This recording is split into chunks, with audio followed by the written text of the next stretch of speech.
Thanks for what you do with your podcast and all the rest. You're doing a great job. Hope everybody keeps tuning in. You get a lot of good info, a lot of insights, understandings of how to get strong, how to stay strong, how to use your strength. You do a great job, dude. You make things better than they are in real life, I think. If you don't follow Massonomics, y'all do it. Social media, website, everything. Massonomics.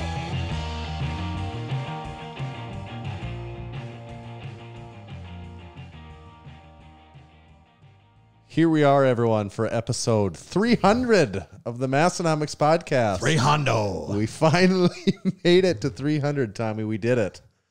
Amazing. We're recorded live from western northeast South Dakota, doing this for the 300th time. Can you believe it? We always said we're going to do 300 of these, and here we are. Here we are. So the last one, we're buckled in for one. It was one an last oddly ride. specific number for us to pick out, but we did. One last final ride.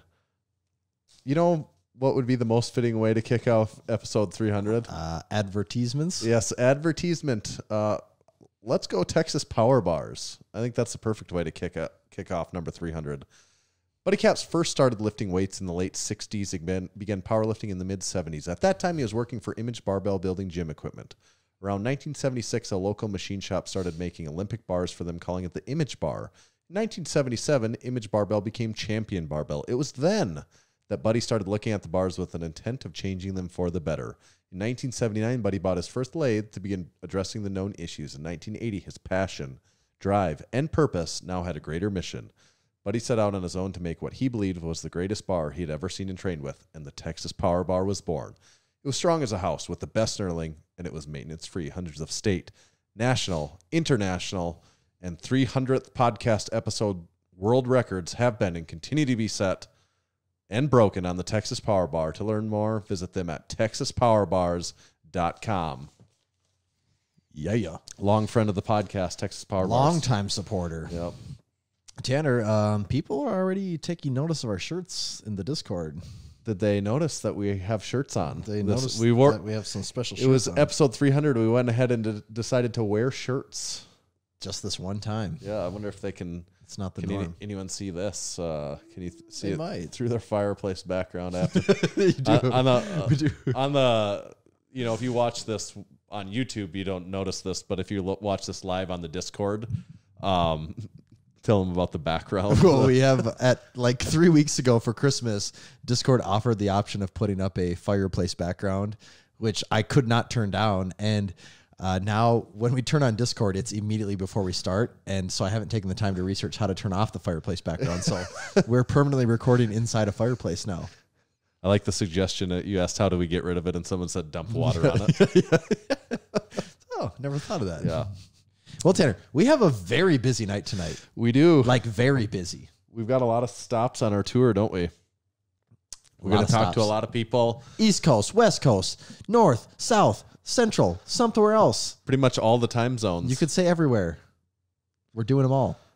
So, do we talk about this, what we're wearing first, or do we jump into well, it is the 300th episode. Maybe we should get that out of the way. Yeah. So 300th episode, we want to do something special, which there's going to be a lot of special things probably happening over the next, I don't know, probably close to 2 hours if I had to guesstimate. Yeah, buckle in. Yeah, this might be a long one, but we wanted to do something special for the Massonomics podcast supporters. Not even, I should say, fans of the podcast, friends of the podcast, because there's some diehards out there.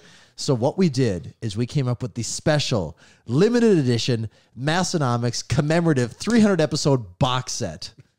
And what's it? A box set? What's all in this box set? What's in that? Yeah, what is in that? What's in the box set? Exactly. And the first thing is the Massonomics limited edition podcast tee, which has me and you flexing on this real life likenesses flexing on a pile of rubble and debris. There's signs that say "Cool Beans." Tanner, you're holding a podcast mic. Yeah, there's speakers underneath us. There's a can of some sort, like in a real post-apocalyptic setting. We're in here. Yeah, smoke in the background. We're looking pretty triumphant on it. It says the Massonomics podcast, the lifting podcast about nothing. Mm-hmm. That's what they say about. So that's item one. That's item one in the box set.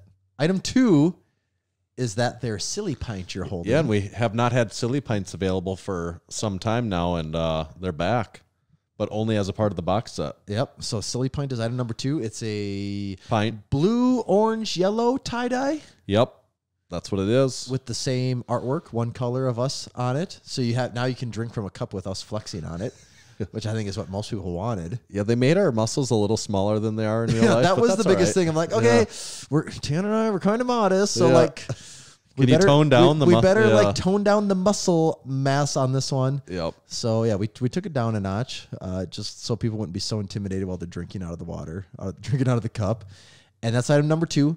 Item number 3 is Not pictured here today. not pictured, but a medium-sized banner. Yes. Flag. Flag. Flag's probably the proper term. Yes. Of the same artwork, so you can also have basically a poster flag. Yeah, of it. it's like poster sized. You know, it's What's it, like 24 24 by by 20, something Yeah. like that. You know, so it's about 24 inches. You you can fit it in more convenient spots in your gym or your house, living room, Yeah, it's mantle. we didn't know if anyone wanted a full 5 foot wide banner of our likenesses on it. So it's kind of a, it could work great in the office. It could go almost anywhere. So that's item number 3.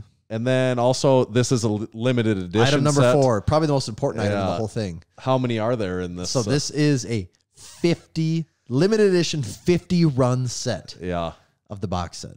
And you will get a limited edition card numbered with your number of 50. These are going to go for sale. As the time you're hearing this, they go for sale the day this comes out. Yeah, so January 3rd. Yeah. What time are they going to go for sale? Do we know the answer to that yet? Typically, Yeah. people that are... We typically go for sale in the afternoon sometime. Yeah. So if you're listening to And this, if you're in the know, you know that typically it might be a little sooner if Yeah. you're paying attention. yep. So, stay tuned for that. It'll be available as this comes out. If you're listening live, you got a few January days to wait 3rd here. is Monday. So yeah, Yeah. Monday for anyone that's confused about what day the 3rd is. Yep. That's the day to look out for it. I'm excited. Then there's only 50. I believe the description is, the mold was broken after it was made, so there's only 50, cast into the fire. casted, and the mold was then broken, so they can never be made again. That reminds me of like the old commercials when they're selling like, I don't know, some gold coin that's not real currency. They always have to be like, and also this is not real currency. Yeah, I forgot about And those like, commercials and the for mold was, commemorative. like all those did you commemorative really coins. break the mold? Like, did you really shatter the I mold totally afterwards? forgot Yeah. there used to be commercials on TV for commemorative coins. And then it always was like, this is not real legal currency. Yeah, it's not legal tender. Yeah, But it is commemorative. it is commemorative. And it is gold. I love gold. I do too. Okay. Should we we're going to call several people today. We're going to do several brief calls, kind of just like long distance bill is check, going up. Yeah, check in with some people. It's been Long-distance 300. bill's going to the moon. Yeah. Straight to the moon. We're going to check in with several people. Just short conversations. Just have some fun. Some people that have been along with the ride with us in some way, shape, or form over the last 300 episodes. Mm-hmm. And we'll do reminiscing with them, some reminiscing in between. Some reminiscing after. Yeah, just a lot of reminiscing. Mm-hmm. So should we do that? Let's do it. Okay, first let's call our friend Huck Finn.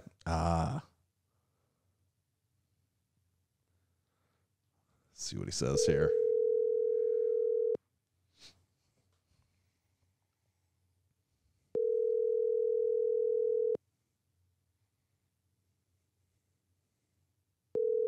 Maybe. Might have to move him second Yeah, in line. we'll just. Luckily, we've got a long list, so we can just continue to rotate people through.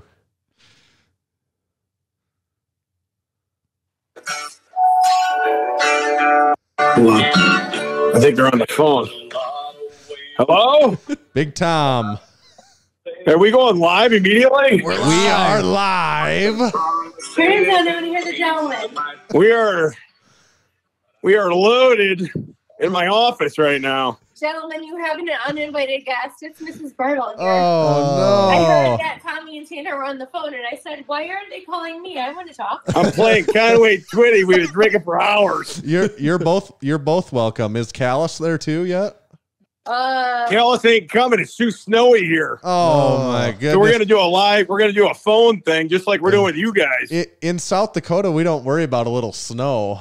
No, it could be 2 foot of snow on the ground. This fucking show must go on. We get a couple inches here, and every FedEx truck in the county fucking falls off the road in my driveway. We have pulled 3 trucks out of our driveway today alone. Driveway, not like road. Driveway. That's Wow. city folk driving. Yeah.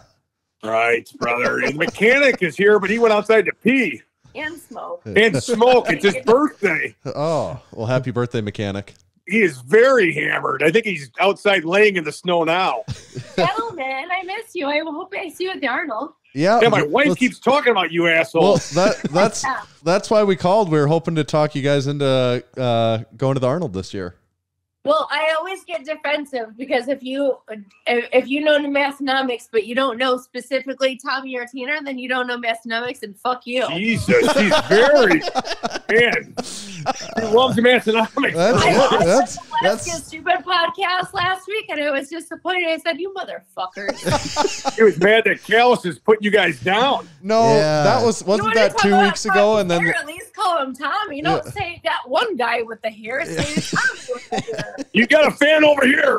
Hey, that's women in Massonomics. That's usually how it goes for us. yeah, she's probably one of our top 5 women fan because we've got 5. That's the same bullshit that we run into. We've got about 3, so good for you guys to have 5. I'm one of each of yours. So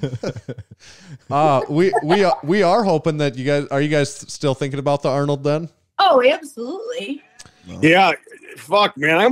I've almost died there several times. I'm willing to give it another try. I'm ready to go out there again. Randy Couture shows up and Starts ripping your ponytail Yeah. off. Rips the ponytail off, chokes me out in the next year. What's he gonna do next? yeah, and who was the other guy? Brandon Popeye Purdue, wasn't he hanging around too? Oh yeah, Popeye Purdue was hanging around big time.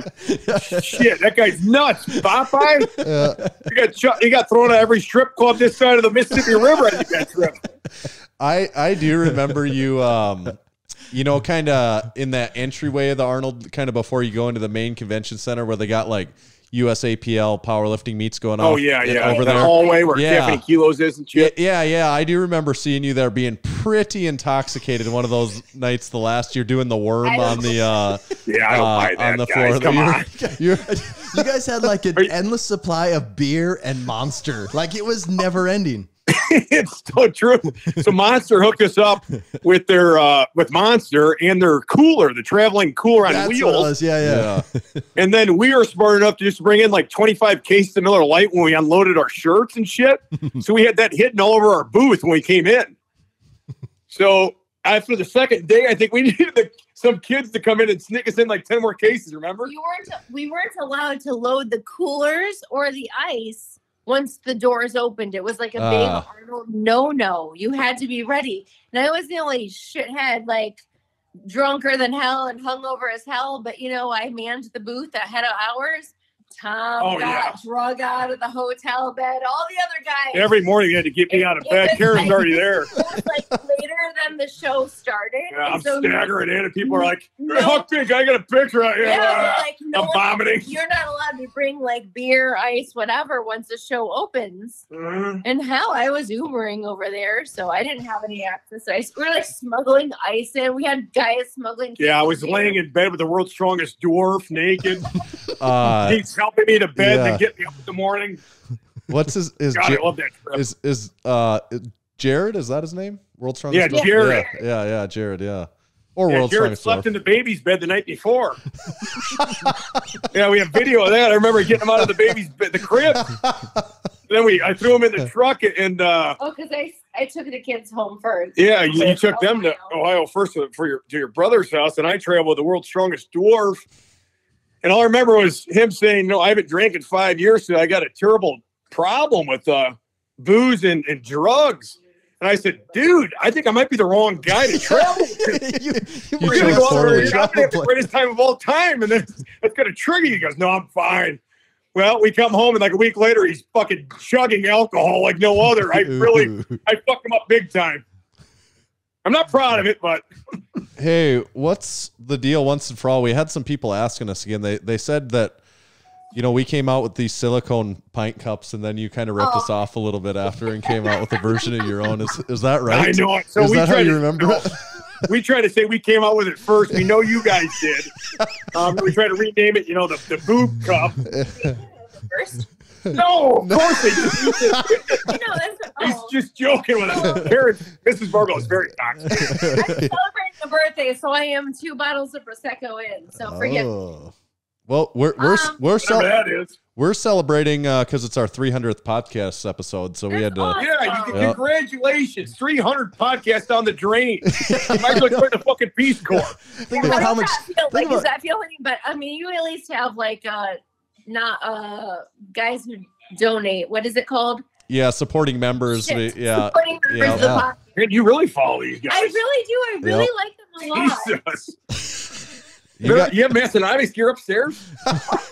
Well, Karen, I'm glad you brought it up. We actually wanted to talk to you about maybe you stop printing Huck Finn barbell apparel and we could turn the shop into a Massonomics. Can I tell you that Adam Field of 8-Man has already tried to convert me to him too? God damn, all these guys are you're in high demand. Just got poached over here. John Ballett, downstate Illinois, has also tried to steal me. I'm getting kind of good at what She's a workhorse. Jeez, Tom better watch out. You better start. I know she's learned how to sew now. So I think you guys know that I was a teacher for a long time, and I only kind of got in right when we started the apparel business, even though Tom was a known name for several years ahead of that. But when I met you guys that one March, I had only been in it for like 7 months. And so you're one of the first people I know. So I hold you I'm like, oh, these are my friends. These are my coworkers or colleagues. This is the Mrs. Borbo Massonomics podcast. I should have just stayed in the bar. Right? No. Dan, you want to get on too? Say something on that, Dan. I'll go to the bar. Dan just got back. To me, it's awesome to know you guys. I feel like we have so much in common, even though we just shared that one weekend. God, cut me off, guys. I'm drunk. That one weekend. That one weekend's a fucking awesome weekend. Yep, and I think we need to do it again. There's still spots in that aisle. Live Large is in that same aisle that we're at. Yeah, you took that goddamn corner spot with the 2 slots. That's what we do. Yeah, we were eyeing that last year until they canceled it. Yeah. Motherfuckers. I know it.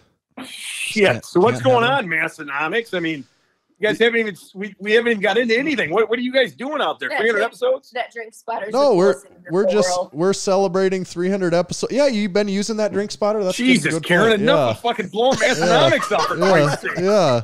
That drink spotter's the coolest thing in the world. We knew you'd like the drink spotter. Yeah.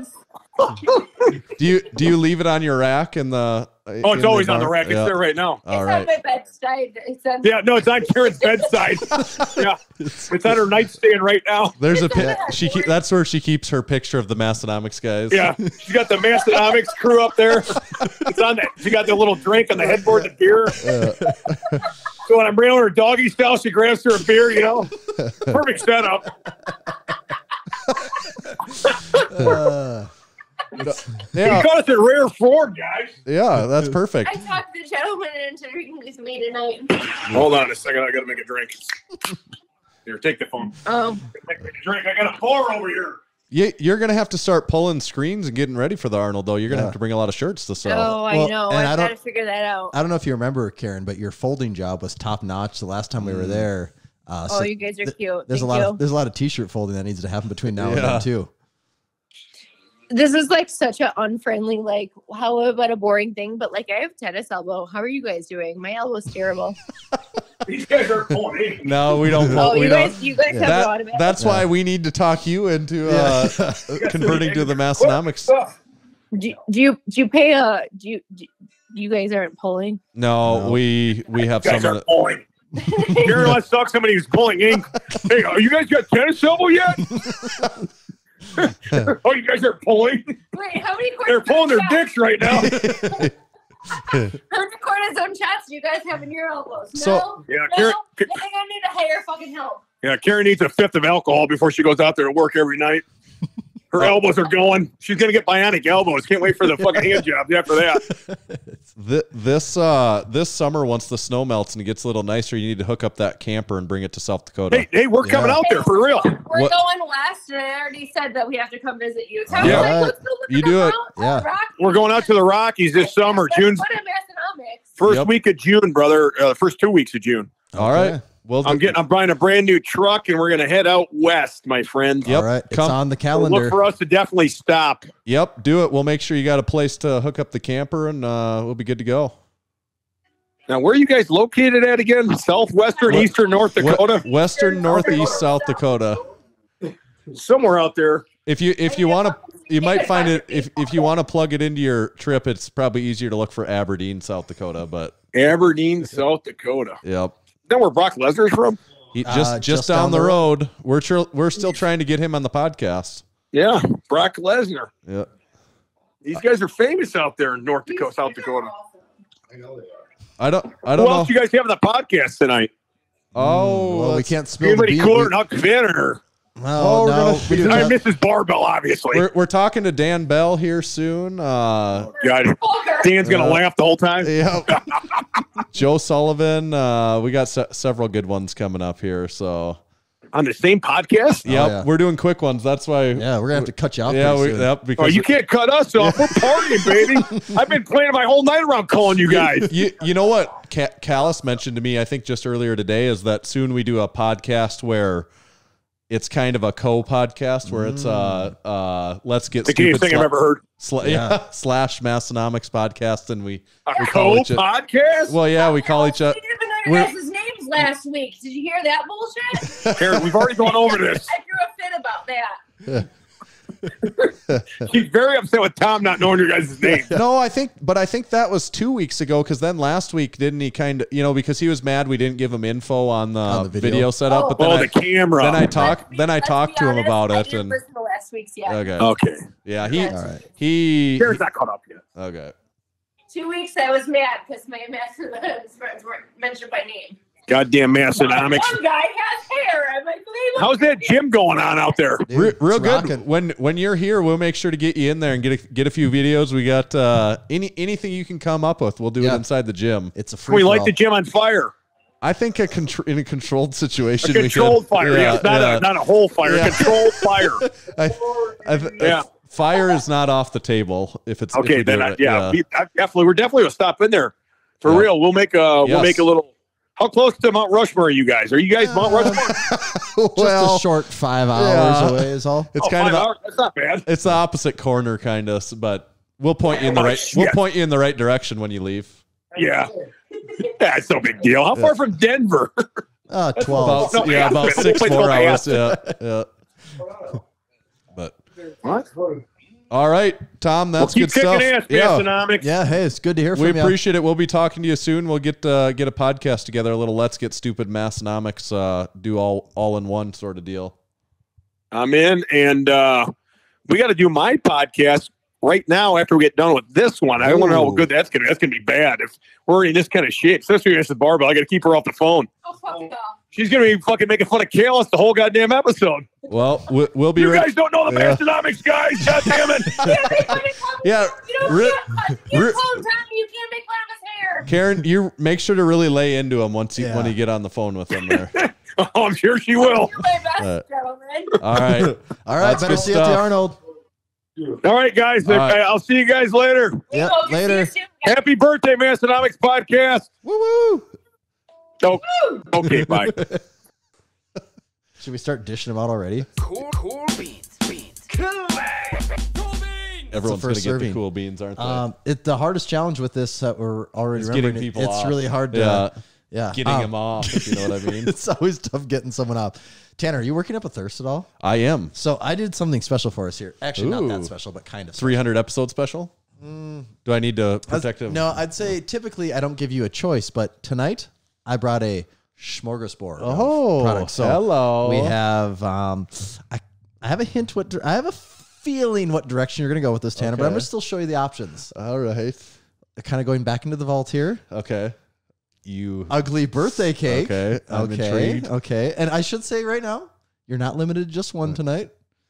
Interesting thing. My wife got me a 48 pack of ugly water for Christmas. What flavor was that? A case of cherry cola and a case of I'm not going to tell you that their flavor. Actually. Oh, okay. I like that. You tricky bastard! You tricky son of a bitch! You tried to get it out of me. Being all coy about it. Yeah. Okay. We also have an Ultra. That looks good. We have a Bud Light Lemonade Seltzer. That's not in my top two. We right now. have another cherry cola from Ugly. Those are just some of the flavors I have. So I don't know. I'm going to go with the cherry cola. Okay. Yep. I don't blame you. I do not blame I you. could not pass up. I this. saw that sitting in the back of my fridge. Yeah. I thought, wait, I have one of those left still. I cannot not have this if it's a choice. They're pretty damn good. And this is a pounder. It is. To use the correct It is a pounder. Massonomics vernacular. Came in a flat. Whoa. Whoa. Crap. Hope this phone's waterproof. I hope it's. I saw sparkling someone in the water. Discord saying, I'm picking up a flat of bang pounders. Which is really funny to think, because that's the correct terminology, but I've never heard anyone refer to bangs in such a nature. That's Just damn good. Hits good every time. That is really damn good. All right. Should we get another one? Unless I should read an ad quick. Maybe we should do an ad quick, real quick. You never know. All right. This episode of the Massonomics podcast, I should say the 300th episode of the Massonomics podcast. Not just any old episode. Is also brought to you by The Strength Co. Grant Brogy was born in the late 80s, nearly 2 decades after Buddy Caps began lifting. In the late 90s, Grant's brother Jordan bought him the New Encyclopedia of Modern Bodybuilding by Arnold Schwarzenegger, and Grant's love for weightlifting began. In 2001, Grant joined the local YMCA and began training with weights.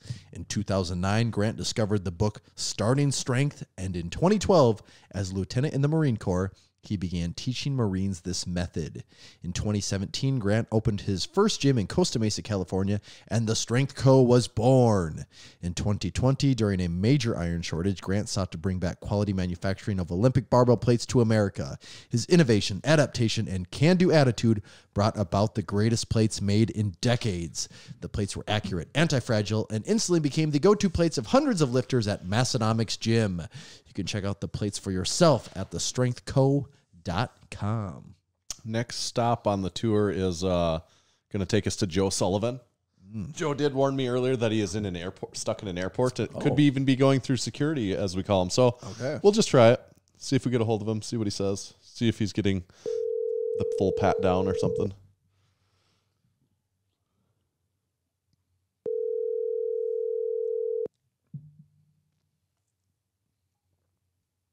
Please leave your message for... Well, we won't try him then right now. I guess I'll bump him down the list. Yeah.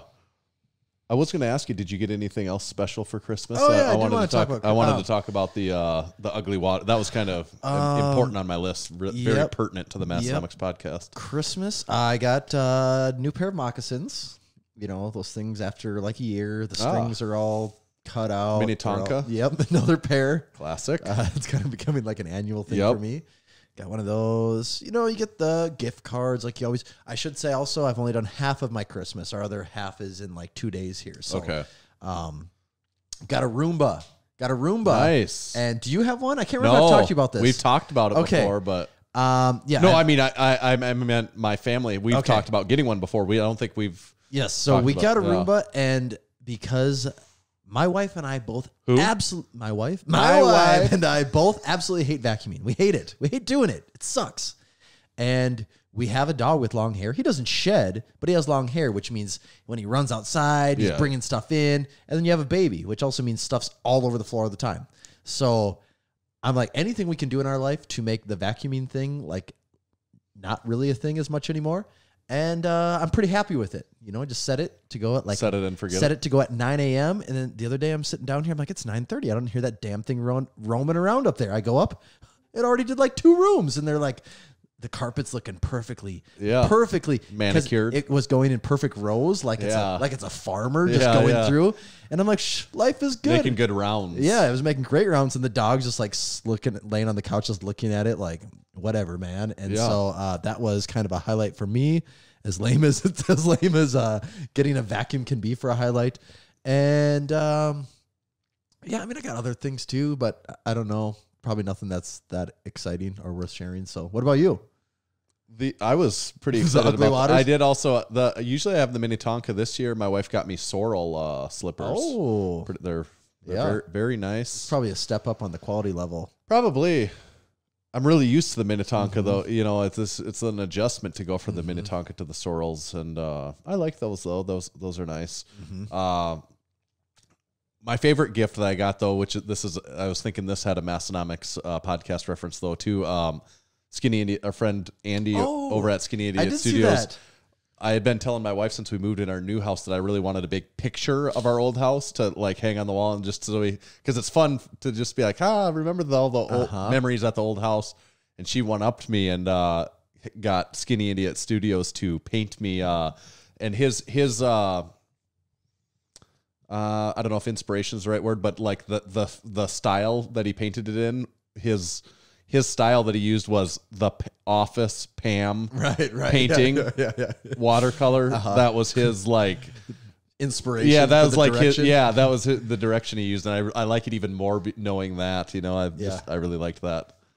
Yep, I did see that. Like you had it in your story or something, Yeah. or maybe whatever. But it was cool. So I really liked that. But most exciting was we got my son the Papa Shot, Papa Shot. The Basketball game, yeah, the, you know, the two returns to you, the arcade style. yeah, the arcade style basketball Have you had thing. some And heated battles going on. oh that yeah, like it's very easy to get really into that Are game. you the best in the house? I am by far the best in the Really? house.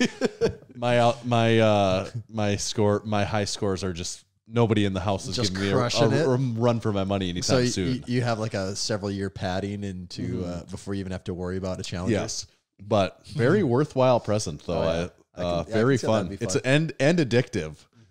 We already have a funny thing going where it's just like, oh, just one more game, and then you repeatedly say that, and then And all it of a just sudden goes it's been on like and 30 on, and- more. Yeah. But the Papa Shot, what I've already learned, the trick is you don't shoot like a. Oh, it's Yeah, a totally different shot. It's a Papa shot, Yeah, not a exactly. basketball shot. Yeah, there's a very much a Papa it's Shot just a shot. quick release. Yeah. Should we try and get someone else? We'll come back to Joe later. We'll give him another chance to see if he's around. But I won't tell you who this one is. We'll just see. Tanner, are there two suns? Is the office in the Andromeda galaxy? Doesn't Dwight say that? Yeah, right. Talking about the shadows. Right. Like criticizing her painting. Yeah, that's right. We'll see if you recognize who this is. If he answers.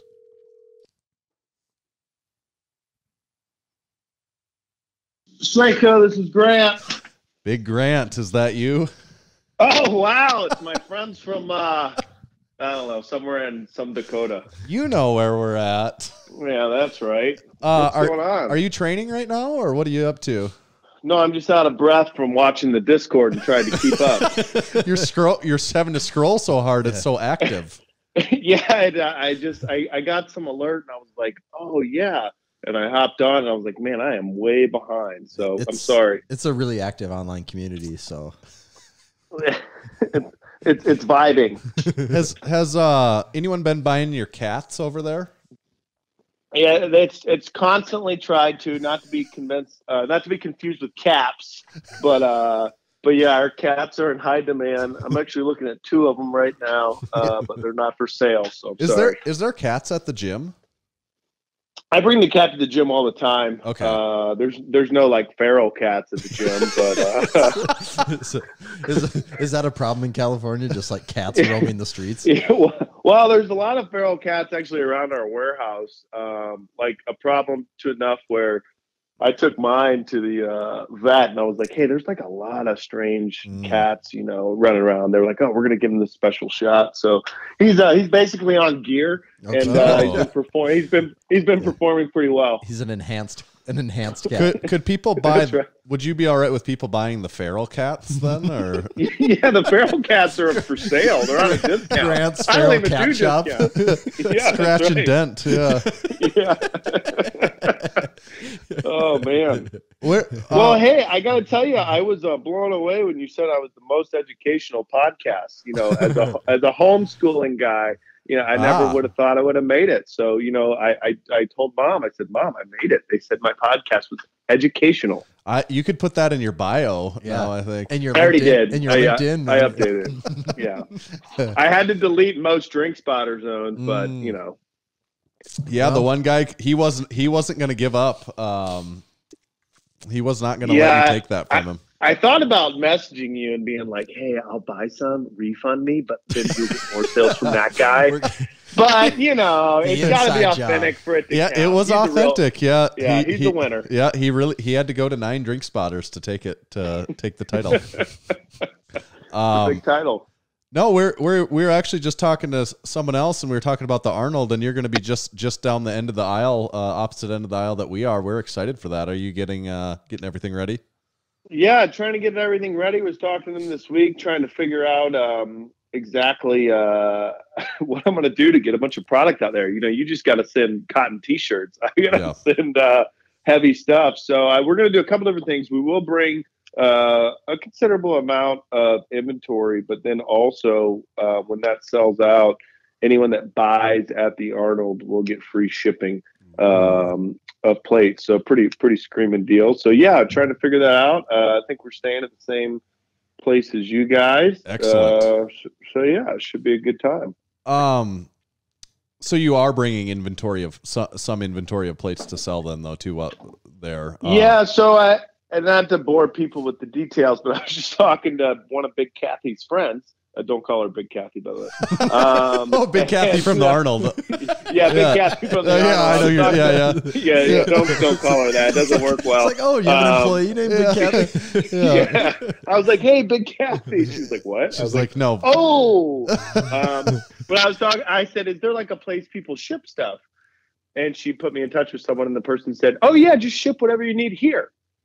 And someone was emailing them, and I said, it was Diana. I said, ask them, like, do they know we're talking about sending like 10,000 pounds? Right. You know, like, is this? It's I don't not want someone looking. I don't want someone looking for Site 4, and here comes 10,000 pounds of barbell weights. Right.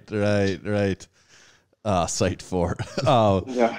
So okay, well, I think since we're driving there and taking our trailer, I'm probably going to buy some plates. So I might have to talk to you ahead of time just to make because it does save on shipping, and we're driving no matter what. So Yeah, you guys are driving all the way. All the way. We do it. We get taking the trailer. We paid for those decals on the trailer. We got to make it worth it. We got to drive across. That's true. We'll put our Strength Co podcast on repeat and hit the road. That's right. I mean, that's what I do every day. But yeah, we're going to be very educated by the time we get there. You'll get your master's degree. We'll be glowing. We're so smart. Yes. What's the gal's name that you train there? She's like 86. Corky. Oh, you mean the one that's famous on Men's Health? Is she? What did she make Men's Health like in the magazine or what?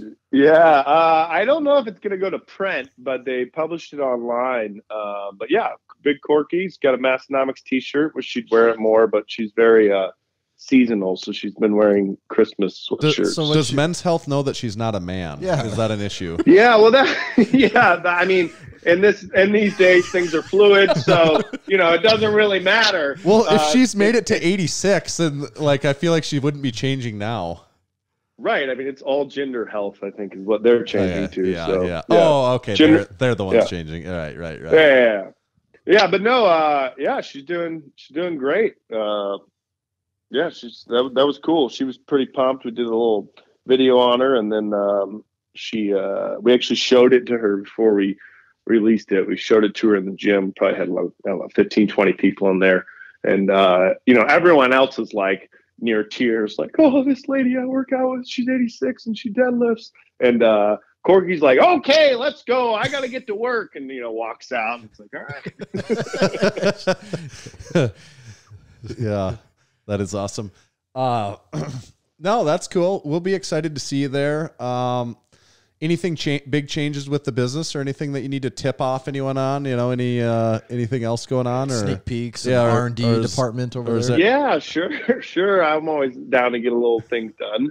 So things are constantly evolving, and someday we'll have to sit down and talk in depth. I mean, things changed. Hashtag supply chain. Is that what you're getting? Yeah, hashtag supply chain. I laugh when you guys say it, and I'm like, I know they're not kidding, but they're kind of kidding. Yeah. And I don't want to say they don't understand, but they don't understand. But I'm trying to be nice. So like, yeah, it's a good joke. Supply chain. But things have changed, you know, in terms of, for me, the biggest change, and then I'll get into maybe what's coming this year, but the biggest change is automotive has come back. American, you know, domestic manufacturing for automotive has come back, you know, screaming back after being off. And so where I used to be able to put an order in and plan, you know, about 8 weeks out, now I'm at about 20. Those bastards at GM are throwing their weight yeah, around. those John Deere, Dodge, Ford, never mind. But yeah, so that's made it different in terms of managing inventory. And then, as you know, we ship out of Georgia, Pennsylvania, Wisconsin, and California. So like having things being made and then distributed and packaged, that's been interesting. But we're in a pretty good spot right now. Working on 2 new products plate wise for next year. One of them is in between 2 products that we already have in weight. And yeah, I'll probably get kicked out of an organization that I subscribe to, and you may have to delete some previous published content. But yeah, that's all I can say about that, guys. I'll leave it at that. I think that's the perfect. That's a good teaser. Yeah, that's perfect. All right. Well, that's excellent, Grant. I'm glad we got to check up with you. You know, this is episode 300, and we're happy that the Strength Co. is a big part of the Massonomics podcast. Hey, we're happy to be a part of it. Thanks for the call, gents, and we'll talk to you soon. All right. See you Thanks a later, lot, Grant. Yep, later.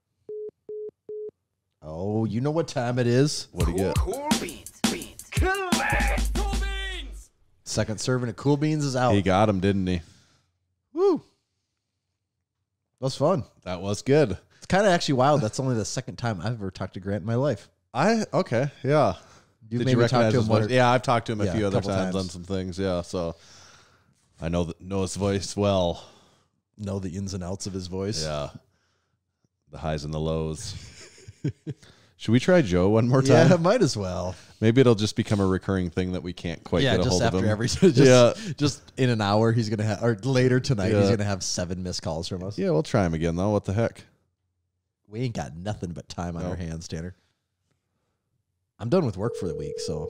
Oh yeah, that's right. You're going on a little vacay, aren't you? Speaking of the Black Hills.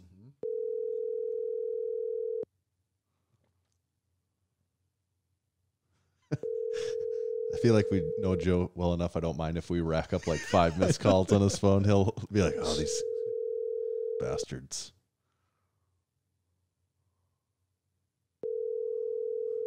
I hope somebody doesn't answer and we can leave a voicemail to someone too. Please leave your message for. Should we leave a message? Joseph, so. Oh. For some reason, I thought I was going to say the I number did too. or whatever. So I didn't want anyone know. Yeah, I don't want anyone to hear the phone number, so I hung up. But well, now we know if we call again, we could leave him a voicemail if we need to. You know what? I wanted to throw back in. We did it for the first time last week. A special little new segment that I'm really enjoying. Oh yeah, it's called Supporting Our Supporting Members. So we have a very active Discord community that's made up of our supporting members. Tanner, I've heard some people say it's an active community. It is an extremely active community on the Discord. Someone threw up the Uno skip or whatever card on there. No, the Discord is a very active community. Are we ringing? Oh, Big Joe's calling. It won't let me pick up. Answer that damn thing, Tanner. Answer it. We'll do the whole.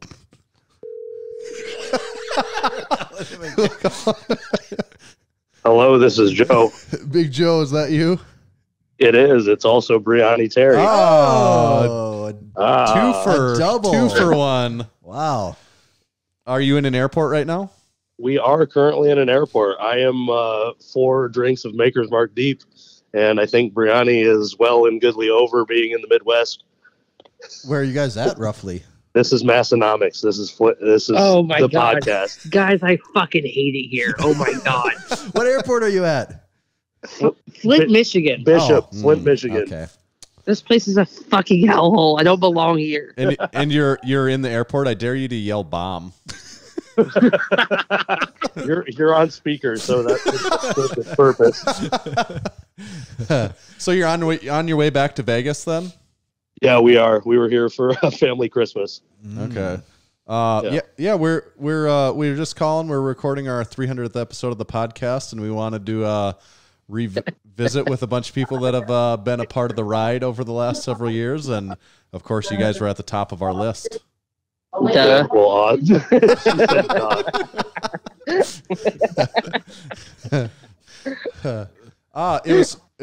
We had fun. We got to hang out with you in North Dakota for a little bit this year. I still say that's one of our most magical pictures of the year when we all went, nuts The to prom butts. photo? We lined it up, nuts to butts, prom photo. Nuts to butts.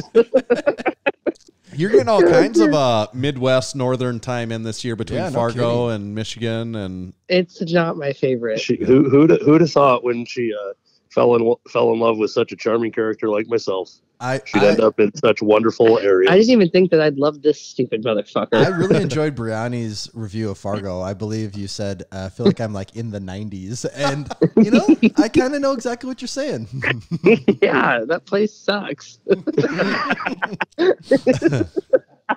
Oh, is it cold? Is it cold and nasty in Michigan right now? It's fucking snowing. This is bullshit. Yeah. That is our life. Yep. Yeah. Why do you guys do this? Just someone's got to do it. Gluttons for punishment. Fuck. God. But yeah, as I told you guys earlier, our flight is actually 3 hours and 45 minutes late. It's awesome. Supply chain issues. So yeah, it's the way things are these days. Yeah, with everything, so it goes. with everything going on. With everything going on. We've called a few people and we kind of asked some other people about it. Are you guys going to the Arnold this year? Do you know at this point? Probably not. You're not going to?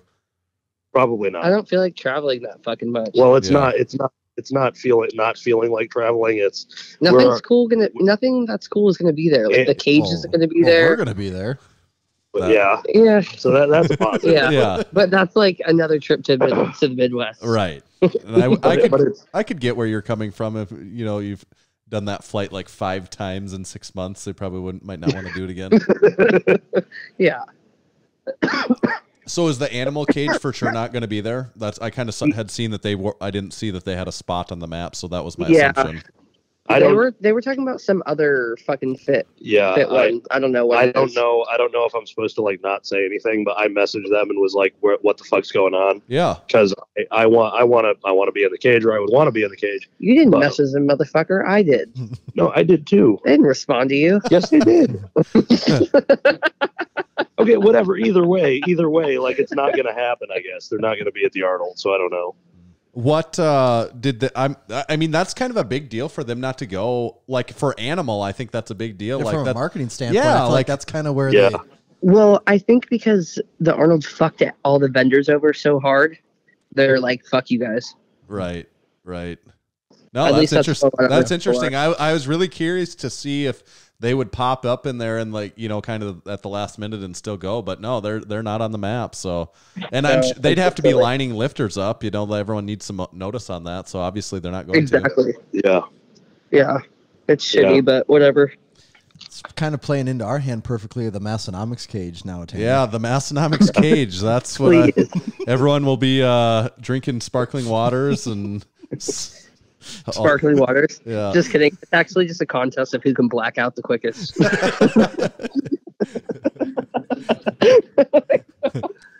Oh, I'm really entertaining myself right now. Well, Big Jonathan will be giving everyone a run for their money if that's what the competition is. Yeah, except in shotgunning because he still fucking sucks. Brianna, you do have like world-class skills there, so yeah. I know. I'm amazing. She's very good at opening her throat. Shut the fuck up, Joe. I'm a virgin. Sorry, Mom. Are you guys going to any of the meets in Florida at all here that are coming up? We are. We're going to be at Ghost and Hybrid. You're going to both. Double okay. trip. Jeez. Yeah, we both have clients there, so gonna go see Miami. Is there which of the two meets is going to be better? Yeah, I hear a lot of buzz about. To do both, can or are they you going to put get you to, on a blacklist? Yeah, right. Can you show up at both? Fuck, I don't know. I feel like I'm really excited to see Hunter crush a 181 squat all-time world record in like 3 weeks. But then I'm also really excited for my client Olivia to crush it at Ghost. So I don't know. Yeah. I just fucking hate Miami, so it's whatever. Yeah, I'm cool with talking all the shit right now, so I'm pretty like I don't give a fuck. But the hybrid meet, the USBA judging is going to be way strict. But Hunter like lifts to a standard that she holds for herself, so I think hybrid's going to be way cooler. I think there might be bigger lifts at the WRPF Ghost Clash. I think it's going to be a great meet, but there's probably going to be fucking gifts given on the squats and whatnot as per usual. But I don't give a fuck. And if anybody has an issue with that, fucking DM me. I don't fucking care at this point. Jesus Christ. God damn. I don't care, man. I don't have to impress any of these people anymore. Do you picture you having any good battles with Jordan Wong in 2022 on the squat world record again? I do. I actually I don't know if you guys can hear me over the speaker. Yep. We're good. Sorry. But no, me and Jordan actually talked about it. We're planning on meeting on the platform yet again in September 2022 at the meet that hasn't really been announced yet, but that is going to happen, and we're going to have the back and forth yet again. I hope, and I mean, he's doing the Ghost Clash, and I was talking to him. He's hopeful to break my record, but he hasn't been. He got really sick, and he's got a kid, and he's just got a lot of other shit going on. He hasn't been as consistent as he wants to. So, like, I'm honestly, I'm pulling for him to break the record there, but I don't know how realistic it is for him to.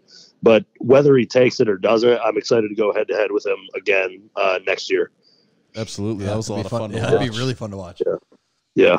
Is the Kern going away? I heard some people talking about that recently here. That's kind of the reason why I was kind of like, fuck it, I don't care if anybody wants to talk shit anymore. Yeah. Because if you guys saw that post I made where I was critiquing the pro powerlifting circuit or whatnot, we still don't know if the Kern is happening because the WRPF is being incredibly vague on their announcements. And I was told, I spoke with Ryan Rubio, who's like the event coordinator for them, and he told me to plan for the Kern when I asked him in like September. And then when we were at Record Breakers in December, he told me the Kern was definitely off and not happening. And then like 2 weeks ago, he told me I saw on Instagram that they were planning to announce the Kern. So I have no idea. The gym is closed. I haven't seen anything about it. And honestly, think about the timing. If Ghost is the PPC, which is in February. It's not anymore, though. Well, okay, yeah, so it's not anymore. So, well, even still, they were planning on it being Ghost being PPC in February, then the Kern being in April, which is like 2 months away, and then the American Pro, whatever that is, in Virginia was in July, which is like 2.5 months away. Why would the circuit be only in a like 6 month span?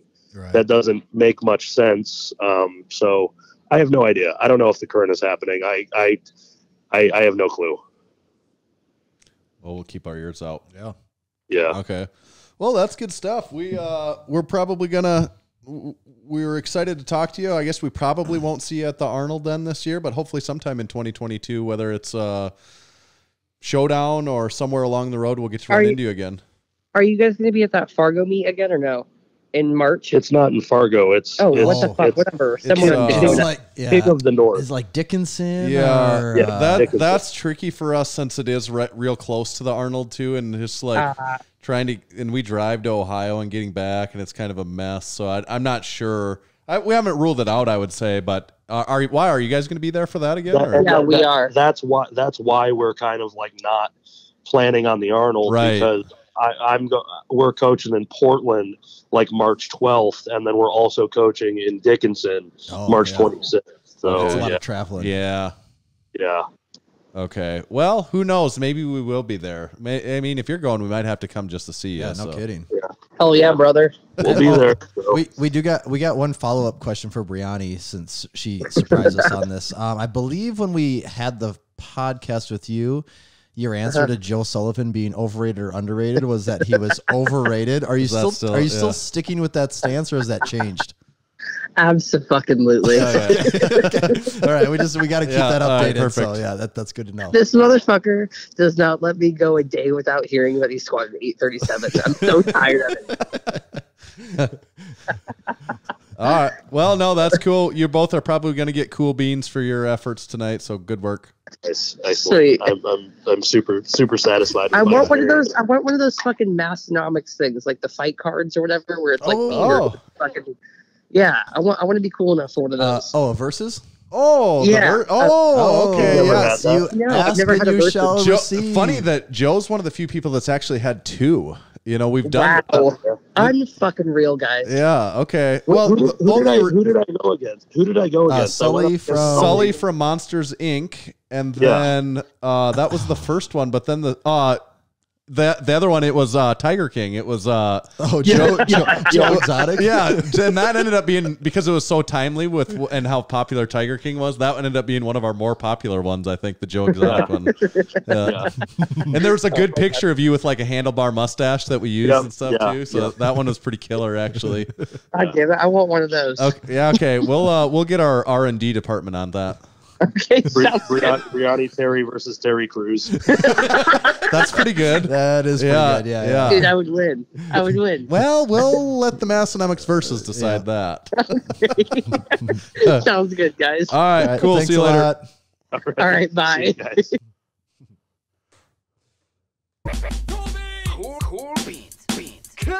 See, I flip-flopped the beans on him there. Served up. Still double. Yeah, still double, but I came in with dessert first and then the main course. Yeah. See, Massonomics versus, I wouldn't say it's extinct, but it's just, at first I was thinking rookie card. Well, that's what I was thinking too. Which actually isn't a bad idea either, but versus, we don't versus and the really for several years, these three coincided, and it was kind of the three-headed spear of Massonomics in Instagram content. You could say it was the ultimate death weapon. It was the versus was the cornerstone. Yeah. And then there was the rookie card, and then the slightly less frequent but also consistently used was the Lifting Legends post. That's right. I was thinking about those the other day. Yeah. We have a pretty extensive collection. No, of the verses, we have hundreds. There might even be over a couple hundred Massonomics verses. The rookie card and the rookie card, there could be 100. There has to be close to 100 Lifting Legends. Yeah, there's probably almost 100 Lifting Legends. And if you haven't been following Massonomics for several years, you might not even know that well. But those were really like you were going to get at least 2 of those a week. Yes, if not more. And for many years on end. And those, why did those go away? It seemed like maybe they were being maybe it was played out, or maybe they were being shadow banned. Maybe they were being shadow banned. Also, part of it is you start to run out of the low hanging fruit. Yeah, and most people that were more relevant to us. There was obviously other people, but it's not people that we knew as well or were aware of Massonomics. I would say that the Massonomics verses will always have a special place in my heart, though. That really did feel like that was one of the first things that really got a lot of traction. Some of the years, like at our first years at the Arnold, even people would be like, oh, "You guys are people would be like, you guys are the ones that do the thing where you compare the one thing on the one side and the other on the other." Totally like, forgot about that. Yeah, like that was what people knew us from, even at that That's kind of wild. That point. Wow.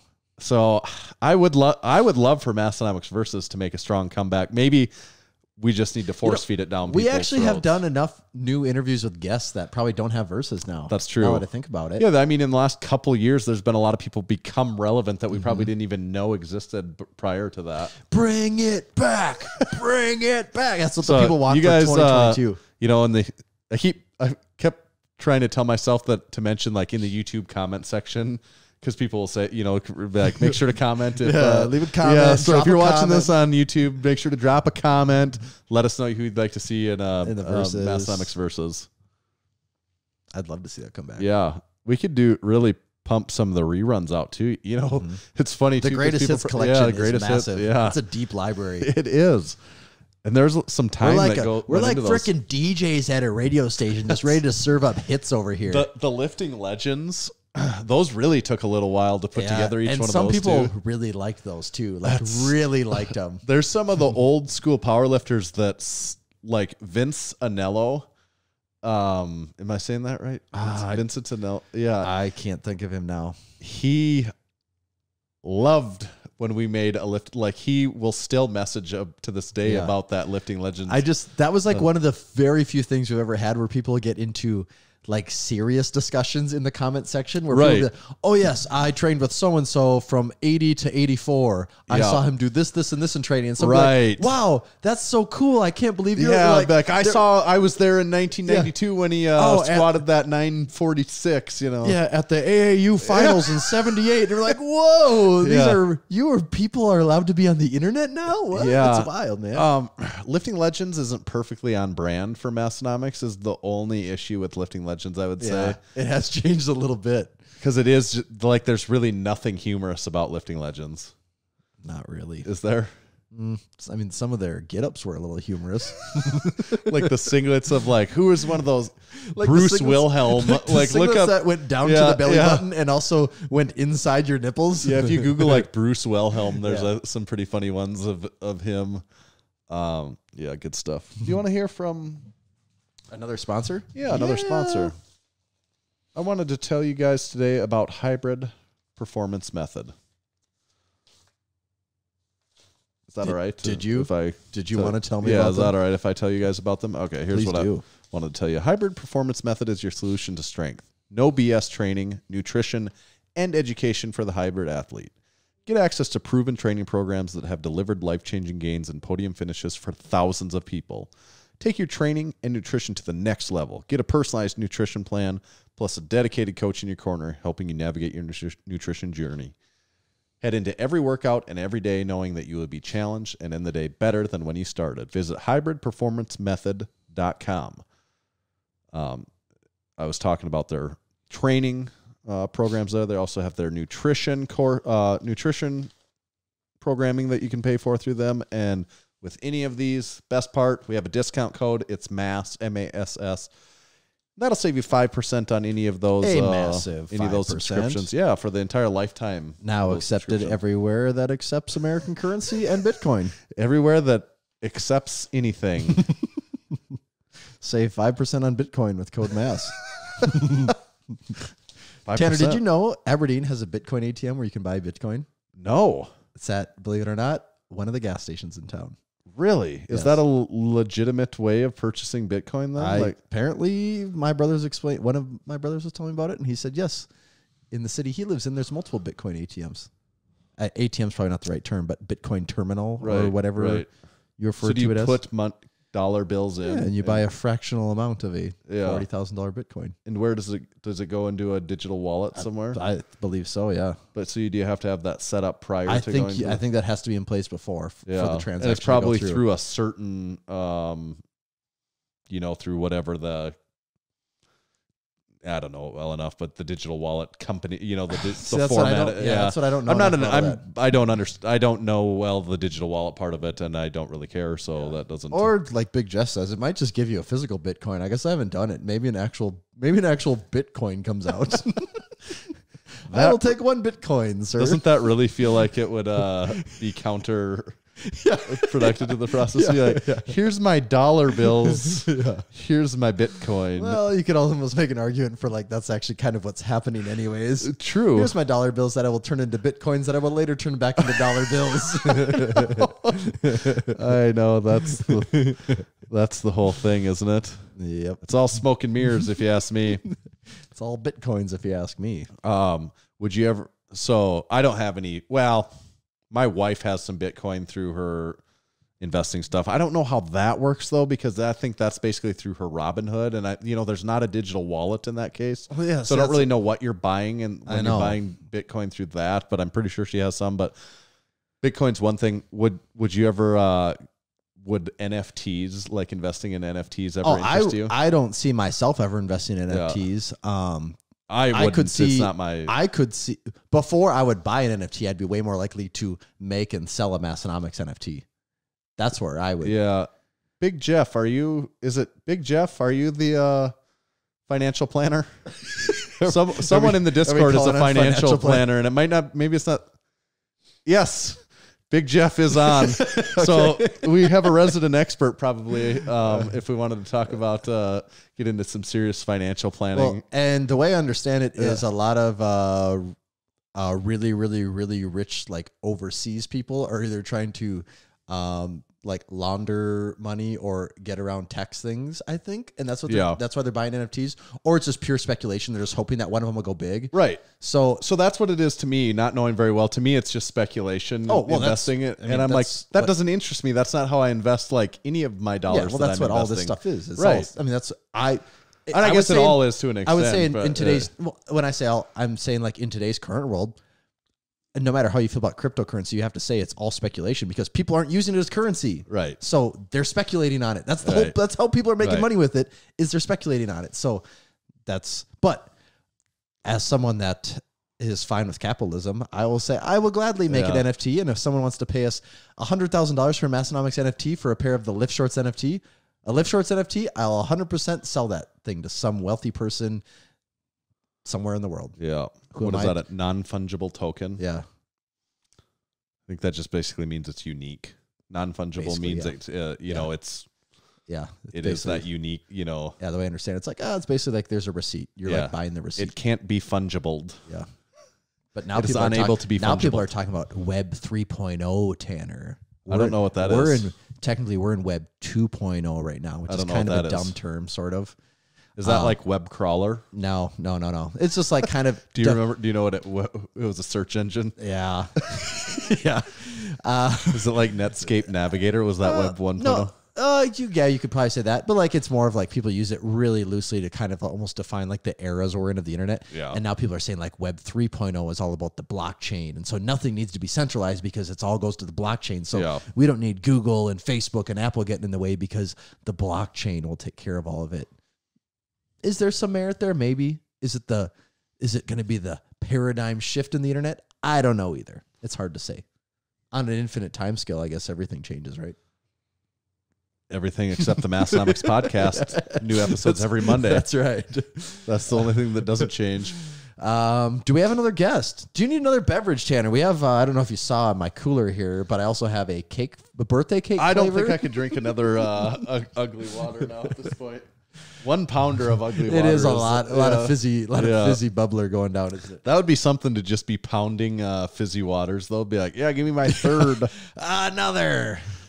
Now let's see who's next on the old list. Should we? Let's do it. Oh, we never did supporting our supporting members. Shit, yeah. We got interrupted. What did we get interrupted by? Joe. Oh, Joe. Okay. That's all the farther we've made it. Let's do another guest first. Okay. And then we'll do supporting our we'll keep cliffhanger for all the supporting members of who made it this week. We are going to call, let's try Jim McDonald. Oh. Jim McD, as they say in the biz. His screen name? I think he's on vacation right now. Oh. Hello? Big Jim, is that you? This is me. Excellent. You're on vacation right now, aren't you? I sure am. Well, now that you're on the Massonomics podcast, you're officially on vacation. Now you can finally cut loose. Yeah, exactly. Here we go. There we go. There we go. What did you just crack open? It is a Beach Stone Bitter from Sober Island Brewing Company, which Sober Island is probably not a place I want to visit. Let's just say. Is that a sparkling water or? It is it's a bitter ale. Okay, that makes sense. Where are you at right now? It even says so in French. Mm-hmm. I am in Dartmouth, Nova Scotia. Okay, so Canada. Sort of southeastern Atlantic Canada. Yeah. Okay. It's south of us. Yeah. No, that's interesting. We have a pretty big Canadian contingency of listeners, so they'll be excited to hear one of our guests is officially, we're phoning in from Canada. This is correct. Yeah, I'm sure we do too. I know that feeling. The Canadian love. There's nothing like it. Yeah. It's actually, prior to getting into this, I never would have guessed, say the number of listeners and number of customers buying shirts and stuff, how strong the Canadian presence how big of a part of our business that would be. Oh yeah, for sure. Which is, well, I think they relate to our Midwest sensibilities. Yeah, exactly. Well, I need to congratulate you guys on this 300 episodes thing. I haven't worked on like a single show that went a full 300 episodes. And I think we all know who to blame for that. But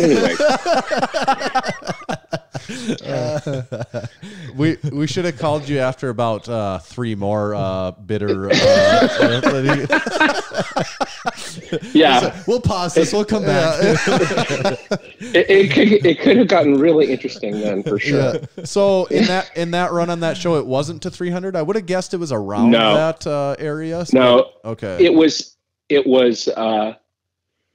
was 254 audio episodes and 233 video episodes. Well, they always say the last 46 audio episodes are the toughest.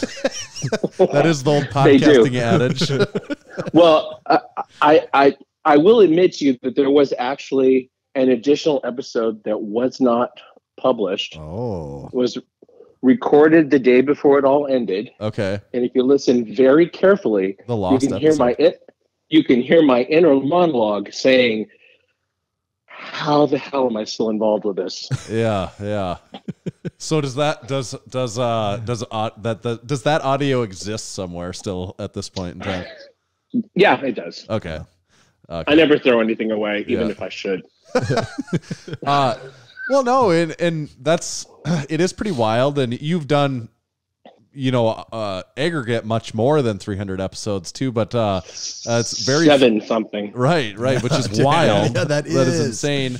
But it's very fitting for us to call you because I know we've talked about this even when we had you as a full feature guest on the show, but I think, a lot of what you did is part of what inspired us to do a podcast. So it is fun to come full circle with a lot of people and get to reminisce about that sort of thing that, we probably wouldn't be doing this today had you not, got the podcast going that you did.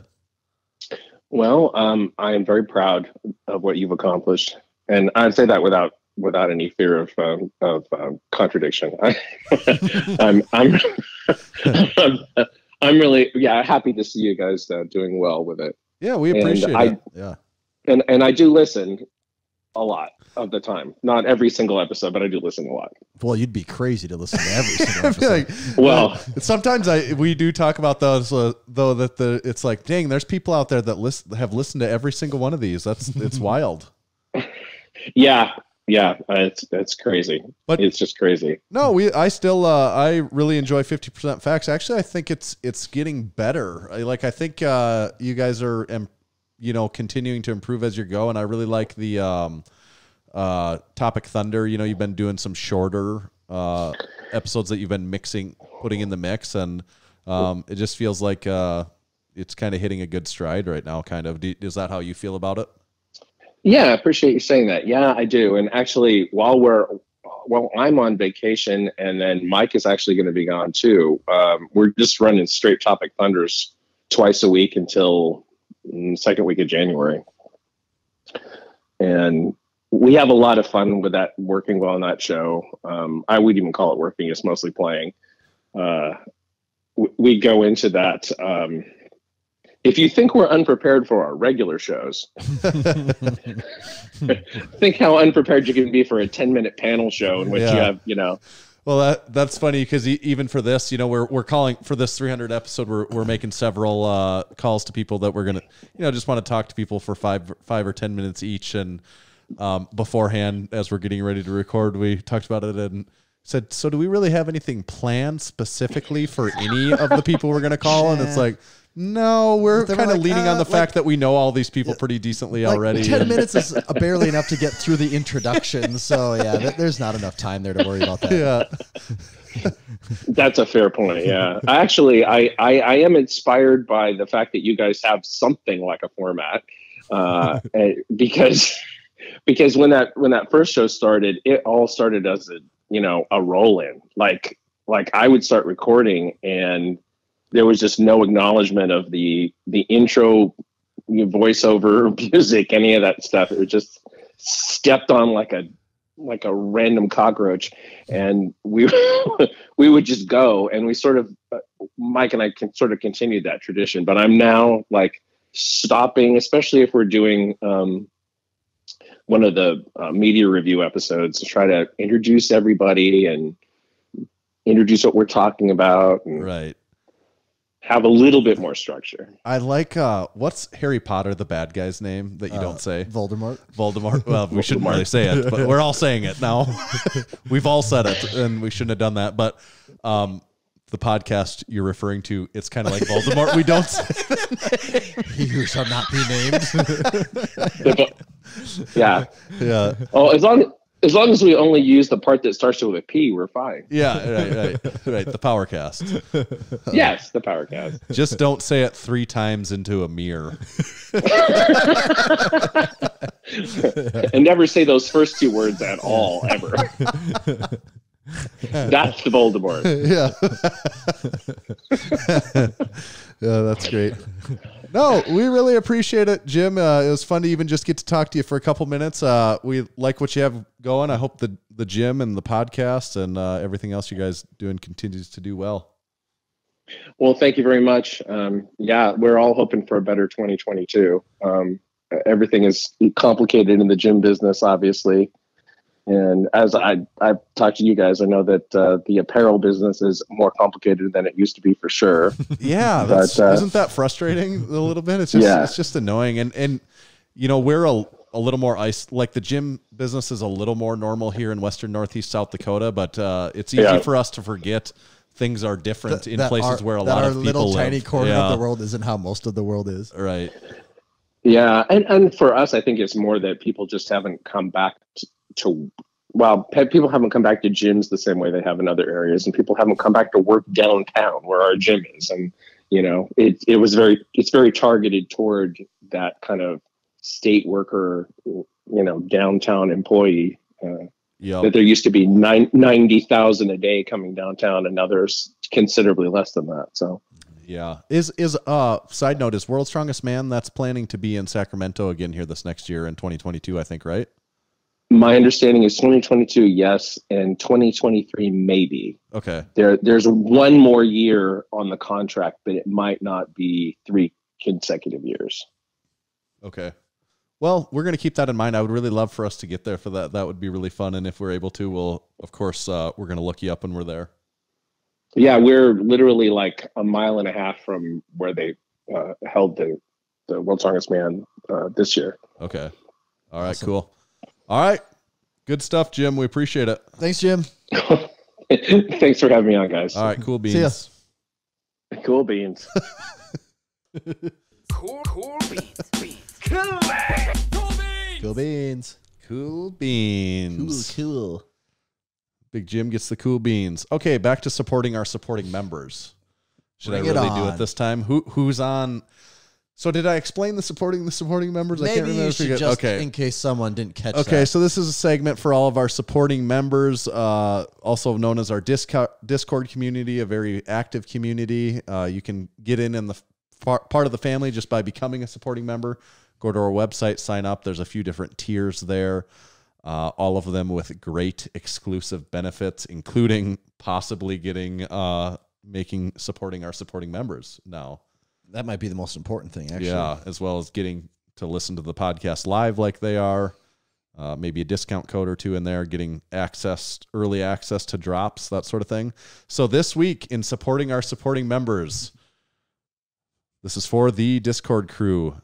Big Luke got engaged. Congratulations, Big Luke. Big life step there. Yep. Now, the most important thing that he'll be able to now do. My wife. It's just one of those things. Yeah. It comes with the territory, and I think he's going to really like it once he tries it out. Yeah. Yep. That's why I got married. Just been a big Borat fan, and I'm like, if I want to keep this going, I got to get married. Next one here, and supporting our supporting members, Big Austin Turner started a podcast. What? So congrats on starting a podcast. Yeah. There's a lot that goes into that, no doubt. And I did a snippet of his description of it. It's just two longtime friends having an open conversation about topics varying from sports, video games, and lifetime experiences. Keep it going, man. Yep. Only 299 more to go. And then if that's when you get to stop. And you too could be in this chair. Yeah. Whatever this is, you could be doing this. Yeah.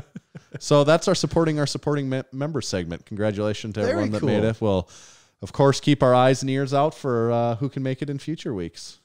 So keep stepping it up, people. Yep. Okay. Did you watch the new Matrix movie? No, I didn't. I won't really. Okay, did you watch it? Yeah, because it's on HBO. Yeah. I did see that was on there. First, I don't know. Have we ever even talked about the Matrix ever? Have we? I don't know. Keanu Reeves is quite beloved, isn't he? Yeah, he is pretty universally loved. Matrix 1, really, really good movie. Oh, great movie.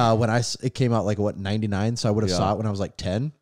I think we have talked. I think we've had this conversation. Now that you're saying it, it was my favorite movie ever. And it's I clearly didn't understand any of it, hardly at all. Yeah. I got it robots are bad. These people are kind of in something, but it's real, but it's not. And there's a lot of guns and fighting. Yeah. That was all it took to be a fan of a movie. You didn't really get the bigger parts of what was happening in a lot of it. But 2 and 3, I don't think I've ever seen those outside of the theater when they first came out. And I would actually like to watch those again to see if they're coherent at all. Do they make any sense? I think a lot of times people are they don't really make a ton of sense.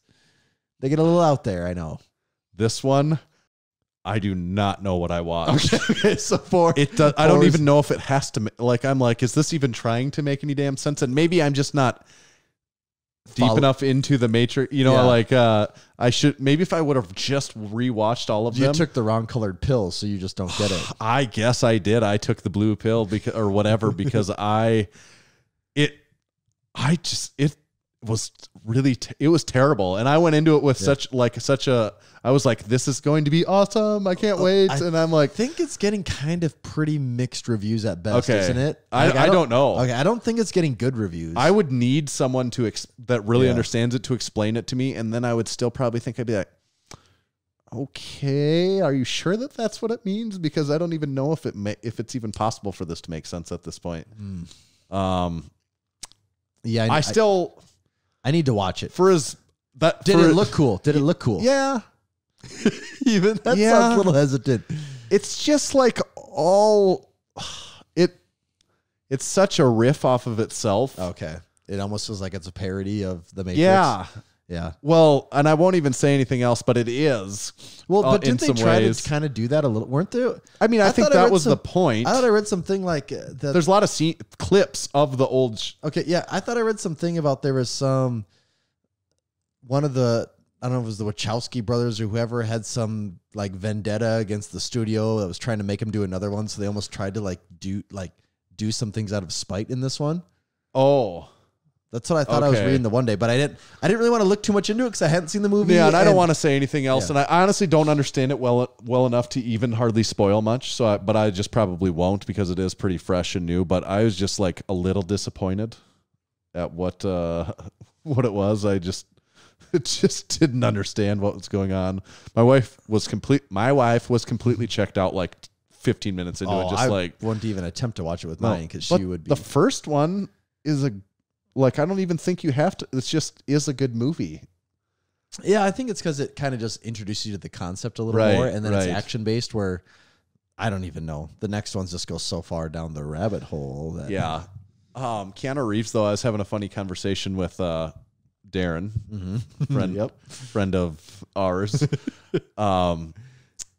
We came. I don't know where the conversation brought us, but it brought us to Keanu Reeves and. Just talking about how well liked he is and why is that? And then we came to the conclusion it's it's really not that hard in show business to become that beloved. All it takes is most of what it takes is you to have not like molested or don't be like a sexual predator. Like, don't be caught like just doing things only for the money. Yeah, and like that's as kind long of as you it, did that, actually. it's like, oh, this person might actually be decent. Like everyone loves like, him. Get caught a few times like doing charitable things. Yes. Like things that most normal Like- people just do. Like for the most part, don't do horrible stuff. Yeah. Like don't do terrible things. Yeah. And it's like, Yeah. that person's all right. That's kind of almost how I see it too. It's that same thing. It's like, oh, look at Keanu. He's being all relatable and stuff. Like, oh, he's a regular guy and he's also not a predator. Wow, he's so remarkable. Yeah. Do you think that like that kind of feels a little true? Like I that, think it is. Yeah. I think there's a lot of that. Yeah. Yeah. Because I'm trying to even think of. I don't even really know who else even fits that category hardly anymore. There's not a whole lot of people. No, because most people, as far as movie actors go, right. Since there's not other people that don't fit that, but yeah, movie stars are tough people to fit that category. But he does it. He does it. So that's all I was going to say about that. Well, to be continued after maybe you watch it eventually, and we can really do some serious spoilers at that point. Okay, let's get. Should we try and get Big Eddie on the? Yeah. All right. I thought you'd never ask. Discord, rise up. What's up? Big Eddie, is this you? Big Eddie. Can you hear me? Just barely. It's very, very distant sounding. How about now? Oh, There we go. there That's we go. perfect. There we In go. my ears. Ah, so this is your. This how's is it your, going? This is your voice. We've always wondered what your voice sounded like. It's as good as we expected. Excellent. I'm glad you like it. So, Big Eddie, you have the honor and the privilege of being the Discord supporting member representative, unpaid intern representative for episode 300. Do you feel like that's a lot of pressure? Oh, wow. Well, it's shoulders, so I think I'll be all right. Okay. But I'm very honored, very humbled by it, though. A lot of people, I don't know if you're watching the Discord right now. I am. But a lot of people are making accusations that you are, in fact, the mole. Well, I mean, only time will tell. Yes. The decision's still out on that, and I'm just as curious as everyone else. And for anyone that's not aware of that reference, for our supporting members, there is a mole planted in amongst the supporting members that only we are aware of who that is, and there's a lot of speculation as to who it could be. And they have top inside Massonomics info, and there's a lot of finger pointing. It's kind of created a lot of animosity. Yeah, amongst almost the community. almost different factions inside the Discord, you could say. Oh yeah. You got to watch where you step. But you really are a good candidate, and part of that's because of all the cool Massonomics stuff you've been doing this year that we've taken note of. And you've gone on like the official Massonomics road trip that Tanner and I haven't even got to go on yet.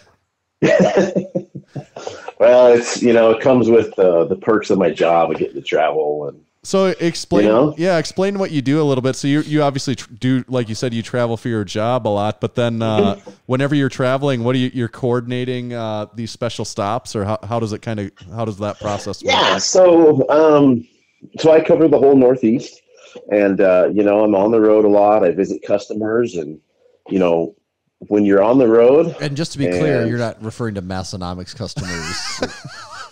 Well, I mean, you kind of do, I guess, but that's not the purpose for the trips. That's not the primary. That's not the primary purpose. No, especially if my boss is listening. No, but it's like you're on the road, like you got to work out, and I don't drink, so what else am I going to do when I get back to the hotel? I don't want to sit around the hotel. I want to go work out.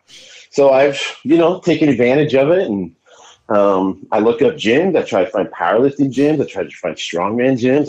I've really gotten good at what to search in Google to actually find good gyms.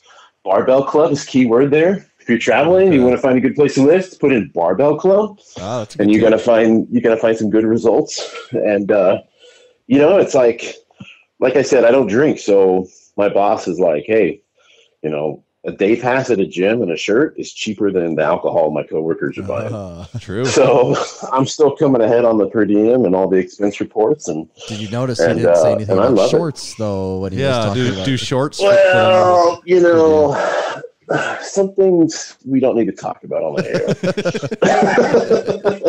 air. The IRS likes to see that on the download. Yeah. Yeah, that's what we call a four visit pass. So on these trips, you've taken the opportunity to spread the good word of Massonomics, though, and you've gotten to meet up with already in just not many months. You've met up with a whole bunch of other Massonomics followers, which is really cool. Yeah, and guest speakers. Yeah, true. That's right. That's been a lot of fun too. You've been to like Spud Inc. You went and toured their facility, I think, and got thrown out. Yep. Yep. Spud threw you out. Yeah, that was good. Yeah. Spud, Bud Jeffries down in Florida. Yeah, Big Bud. Yeah, that's right. JP out in Kansas City when I went home to visit family. You went to JP Swim Price. Hacks, Jim, right? Oh yeah, the deep end.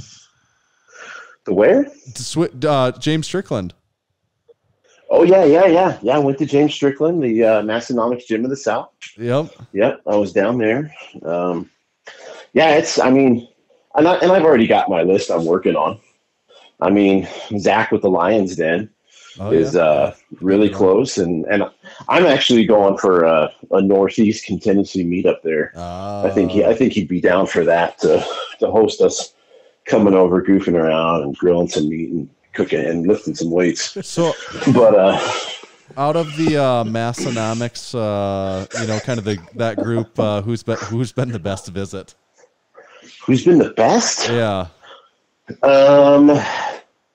Well, Keith Honeycutt bought me dinner. Okay. So that's a pretty good one. And that was the first guy that I actually reached out to and worked on setting something up with.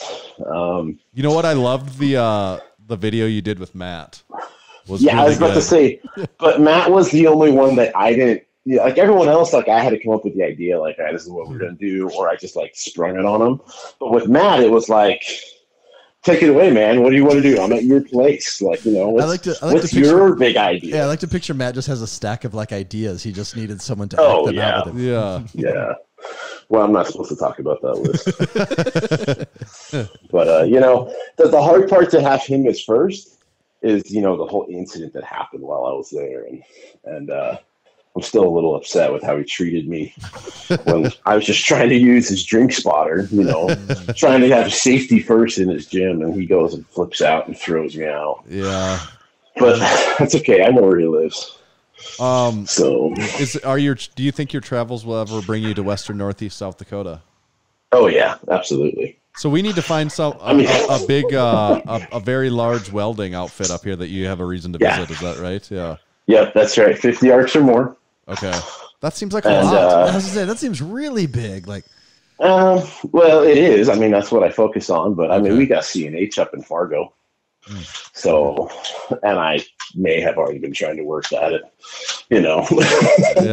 Still working on it. Because I got CNH 15 minutes from here in New Holland, PA. So I'm trying to get an opportunity to go out there to North Dakota. No, I definitely will be out there. I mean, one way or another, whether it's my family road trip when I take him out to South Dakota because my wife's never been, or we get a work thing going on, it's going to happen. Excellent. Well, we'll be ready for you. We'll be ready to give you the full Massonomics gym tour. Oh man, that's going to be great. I'm looking forward to it. Oh yeah, it's gonna be a good time. Hey, how did you first hear about Massonomics? First time I heard about Massonomics was probably Garage Gym Reviews when they did their tour. Okay. And then then I started kind of following you guys, and the next thing that got you on my radar was the Jefferson deadlift competition. Yeah. Okay. And I even I got in at the tail end where I'm like, all right, this must be like an annual thing. So I still have a plan for when you do that competition again, what it is I'm going to do. Okay, that's good. And it may or may not have to do with the fact that I live very close to the home of Thomas Jefferson. Okay, yes, so, keep that in your back pocket. Yeah. So, and then that was the first shirt I got, and I was planning on meeting you guys at the Arnold in 2020, but we all know how that went. Yeah, with everything going on. Yeah, but I'll be there this year.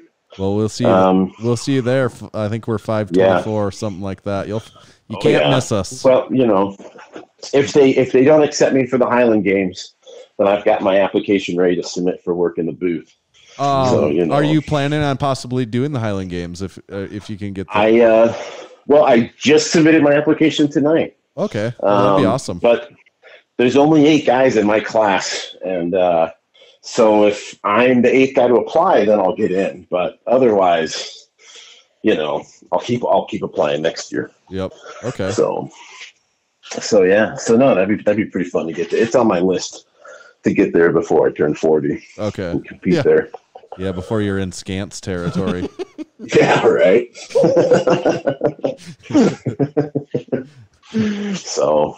Okay. Yeah.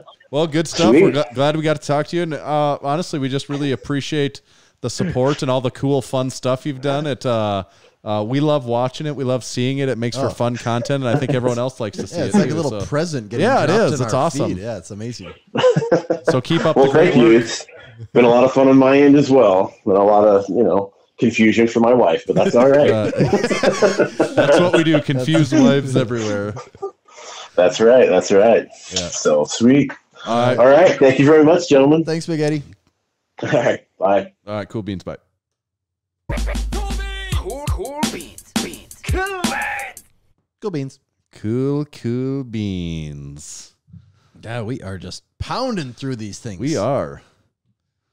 Don't get us started because we won't stop. We can't stop, won't stop. I kind of wanted to read something to you, Oh. Tanner. Tell me a little story. I've been writing a little story, and I'm just curious if I could run it by you. Okay, great. I'd love to. All right, are you ready for it? Yeah. You can't judge me. I'm going to read it. So you just got to sit back and listen. Just enjoy the show. Okay.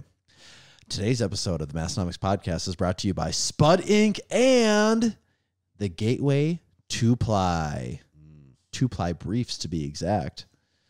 Their 1-Ply Gateway briefs are perfect for anyone looking to try out gear or use it to remain healthy during a heavy training cycle. The new 2-Ply Gateway briefs are more like traditional briefs. Tight and super supportive, but still with a spring and pop at the bottom. With their signature pull tabs, there's 4 of them. These briefs are easy to get on and off so you don't waste energy that you need for that big squat. Remember that these briefs are tight, so pick your normal size and then go up a size so you can actually get in them. They come in sizes small through 2X. Order yours today at spud-inc-straps.com, and that is the Gateway 2-Ply briefs, in case anyone was curious what I said there. Okay, the Gateway 2-Ply. Speaking of Spud Inc., we just talked about Spud in our last call there, didn't we? Should we get another guest going here then? I think so. Okay. Next, we're going to try Big Travis Ortmeyer. Oh, wow. I'm getting surprised even. Yeah. They just keep rolling. Most people have answered too. I know. It's kind of shocking. Hopefully just jinxed it right there, didn't I? Hello. Big Travis, is this you? It's just he. What's up, guys? You're the man. We got you. How's it going? Oh, man. I just did my first, real workout since that whole leg infection thing, and rhabdo almost killed me. I feel like death right now. Is it a good feel like death feeling? Like good to be able to get back to it? It is 100% a good feel like death feeling, man. Yeah. It's just nice that I can actually squat with, and I have both of my legs to do it with. Yeah, that always helps. Yeah. Yeah. It seems like you've gotten a lot of people experience it too, but does it ever feel like it's one thing after another? What's that for me? Yeah, just like dealing with injury, injury bug. If I could stay healthy for a year, man, look out, world. Yeah. Well, I've kind of just resigned to the fact that I'm crazy, and I don't know how to, let off the throttle, so to speak. So I have 3 coaches watching my ass now to make sure that I don't go overboard and do stupid crap like I have for the last, say, 25 years. Yeah. So, I think, though, with each injury, there's a lesson. With each near death, experience, there's a lesson. And, you know, I will say this, man, when I go skidding into the afterlife, I can say that my life wasn't boring. That's right. Well, and we do. So the reason we called this is our 300th episode of the podcast, and that's right, man. Yeah. Congratulations to you guys. That's pretty big. We appreciate it. It's so you know, we've made it 300 weeks without ever missing a week, which is pretty wild to think about it. But we just wanted to touch base with a whole bunch of people that have kind of, you know, in one way or another made it possible and been cool people that we've gotten to deal with along the road. And you're for sure one of those. We always I'm flattered. Yeah, well, we always appreciate seeing. I always love seeing you know, someone like you wearing our stuff and kind of maybe doing something a little bit goofy, and you know, because you're a serious guy and a strong guy and stuff, but also it's fun to see that you know, there's people have different sides, and you see some different stuff come out, and it's really cool. And we had been fans of you and Strongman for years. Well, I appreciate that, talk man. to you. So yeah, it's cool.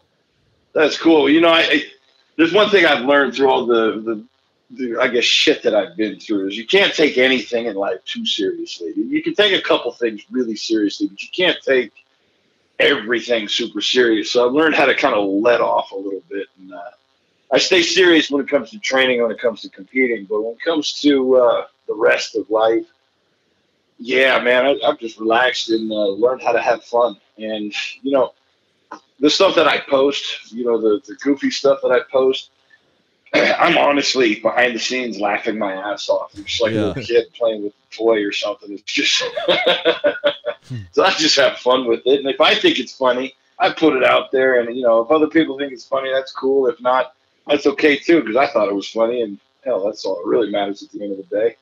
No, that's who was you did an ad, put out an ad for some, I can't remember what it was for, and it was real good. It was just real recent too, and I thought it was great. I'm like, oh, we need more of that. That's good stuff. It was my Mother of Macros ad, probably. Okay, the meal prep company I work with. Right, that's what it was. I don't know. I've had a couple, I guess, moments of inspiration just working with that one. I guess I have more fun with that one. I'm not sure why that company over others. You know, I got a couple things in mind for Cerberus that I might do. But I don't know if those will be funny or more creepy. Who knows? Sometimes you don't know the line until you cross it. That's exactly it. I guess you just got to throw it out there, see what happens. Yeah, that's right. So, man, you guys have gone almost 6 years, right? If I'm not right on that? Yeah. 6 years.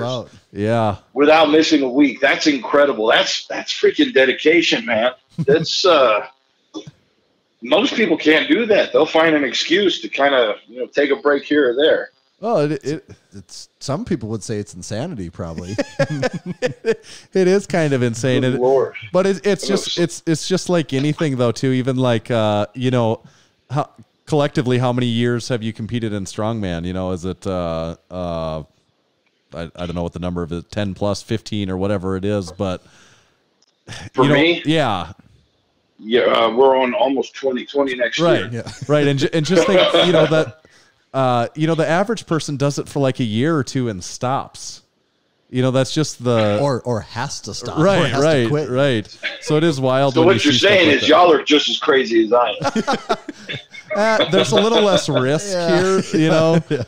But that's a fair point. But in some ways, that's probably true. After a while, it just kind of turns into the thing you do. Right, is what it is. Right. It's just like going to the gym. Like, could you know, when you do that for years, you can't not do it anymore.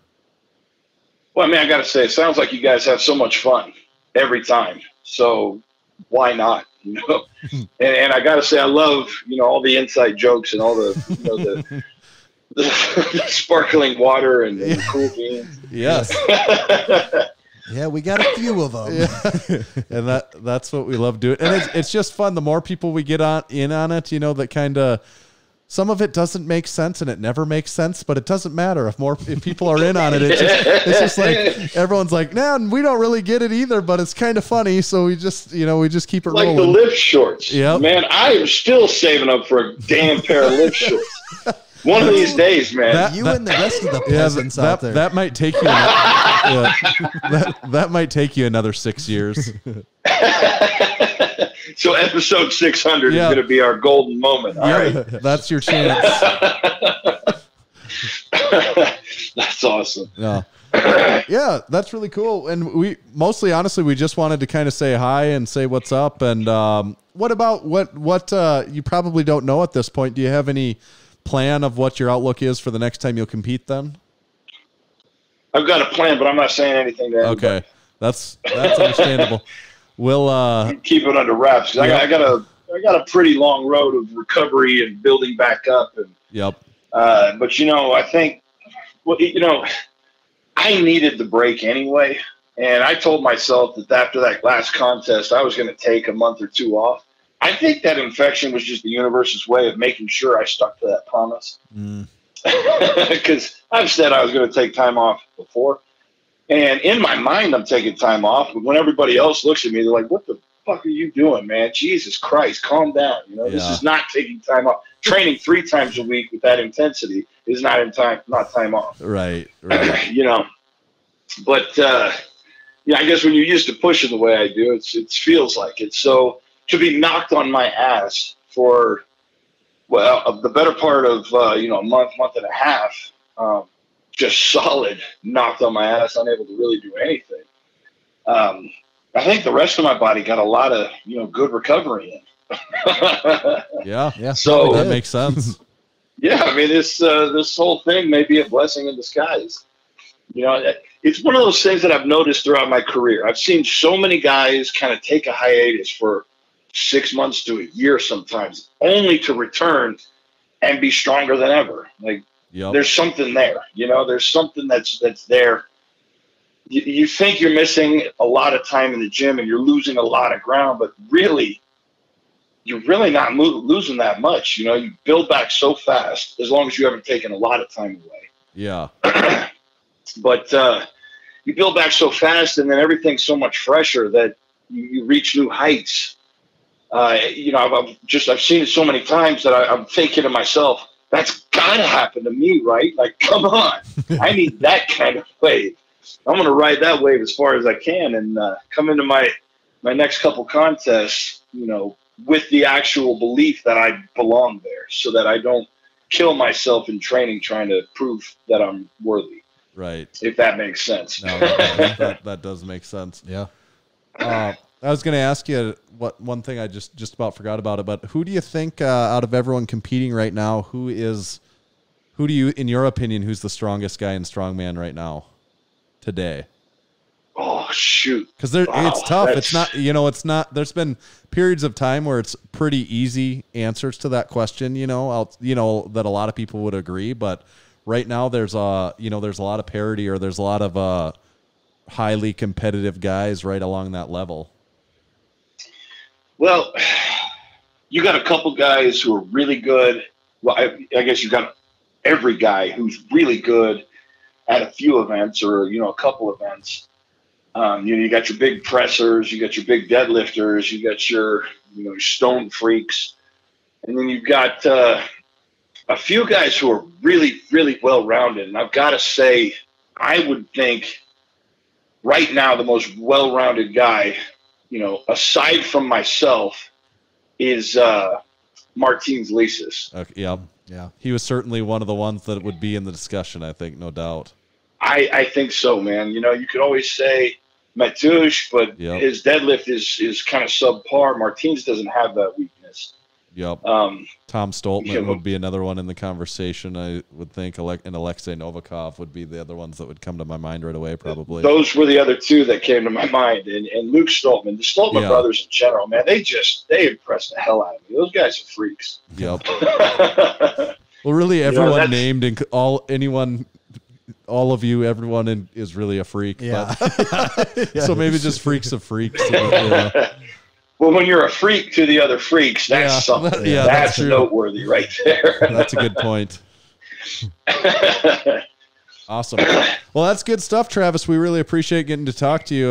We hope to get to run into you in person again here someday. So.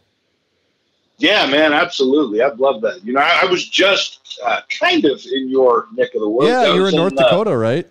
Yeah, western central north. Yep. We know the exact place. Yep. Say no more. It's actually, you know, I like it up there, man. The people in that part of the country are awesome. Yeah, everyone's pretty friendly around here.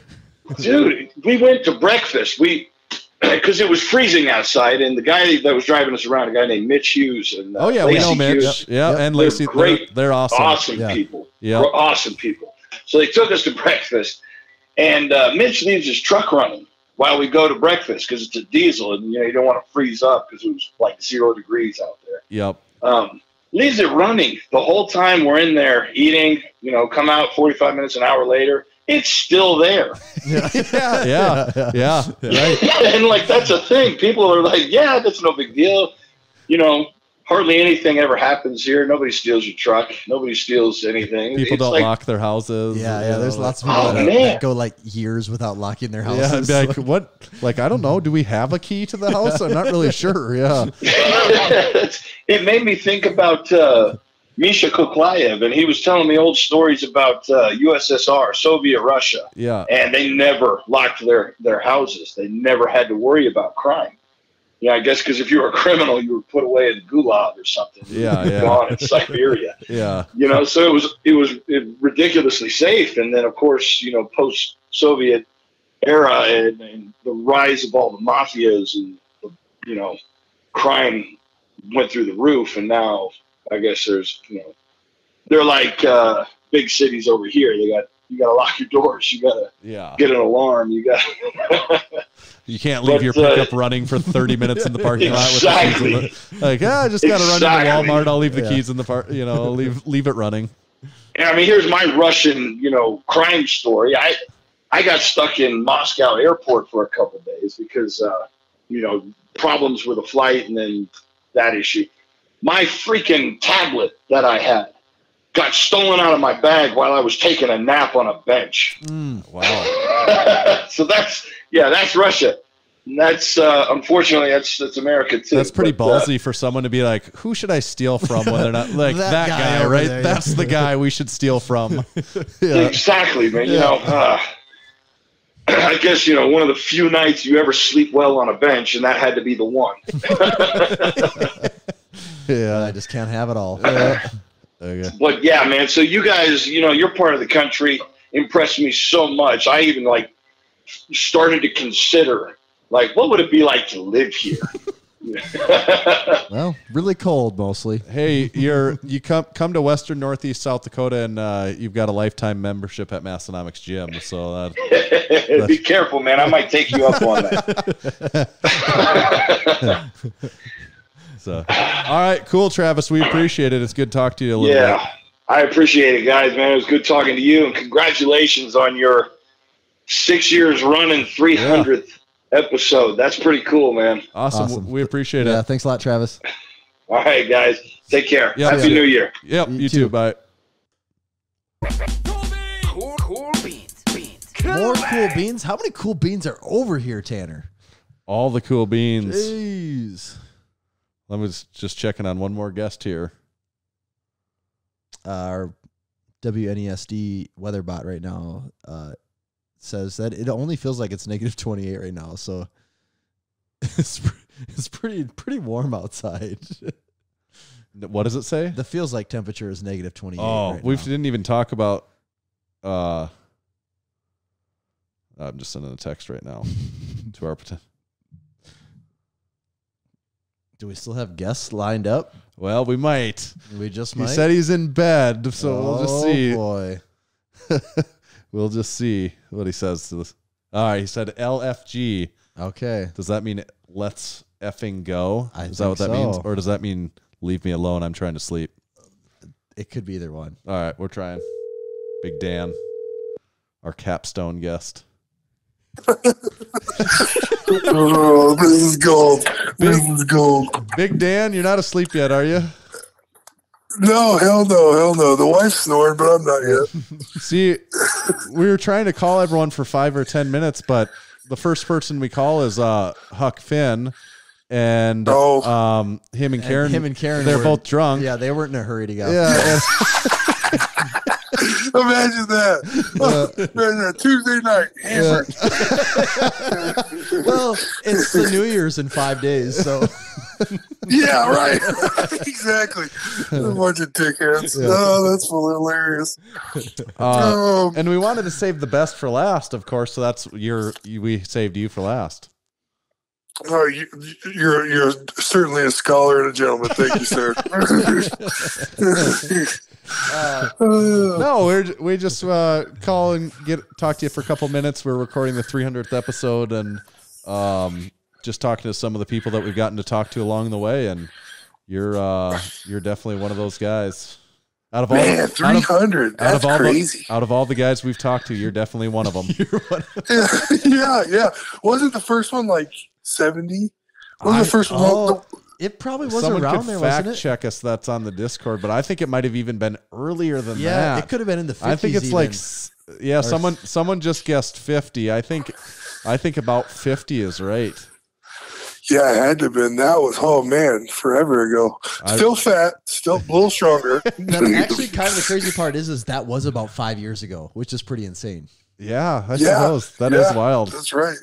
Yeah, 16. That's crazy. 51. Time 51 flies when you're getting fat. Or 50. Oh, I think they're guessing. So, you're lifting at which of the meets are you doing? Which one of those two? Yeah, I'm going Ghost. Okay. Ghost. I was playing on Ghost anyways. Yeah. I want to do hybrid, but it was just the timing was right, and of course WRPF and walking squats out. I'm not all that. Right. Yeah. Especially when it comes to 1,100 pounds. No way. Yeah. I feel like that's a legitimate reason at that point when it's that much weight. That makes I can get down with that. That makes sense to me. Yeah, exactly. I tried 1040 at the Pioneer 2 years ago, and that was quite the shit show. But when it comes to me and getting the most weight on the bar, I'll use mud all day long. And I mean, don't get me wrong, they're both great meets. Hayden and Steffi do great things every meet they have. And I like Tim at Ghost. He's a great guy. He's awesome.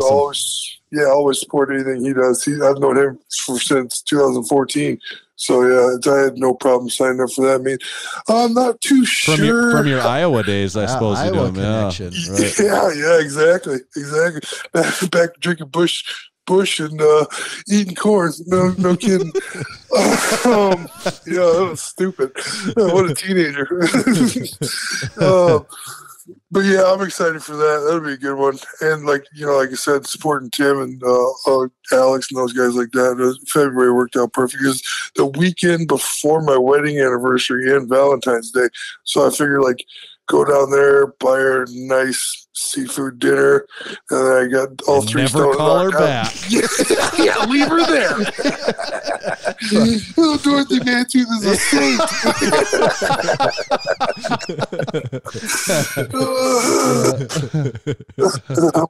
Perfect. Talked about Arnold yet? Yeah, a little bit. So are you going to be there? Well, yeah, definitely. I'll definitely be there. I got two of my good, really best friends are actually doing the meet. It's their first year actually getting into it, and they're super excited about it. And I'll go kiss babies and sign autographs. I don't care. Yeah. What meet are they doing then? Is it what's the? Oh yeah, it's the XPC. I don't have natty friends. That I just couldn't remember what that XP. Yeah. So that'll be in the build. Like, will it be in the same building? In the Yeah. They just started doing that 2 years ago because it was out with all the 4-H kids at that farm.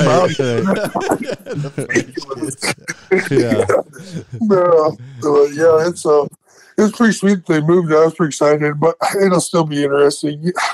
Ohio's like the Florida of the Midwest. Like,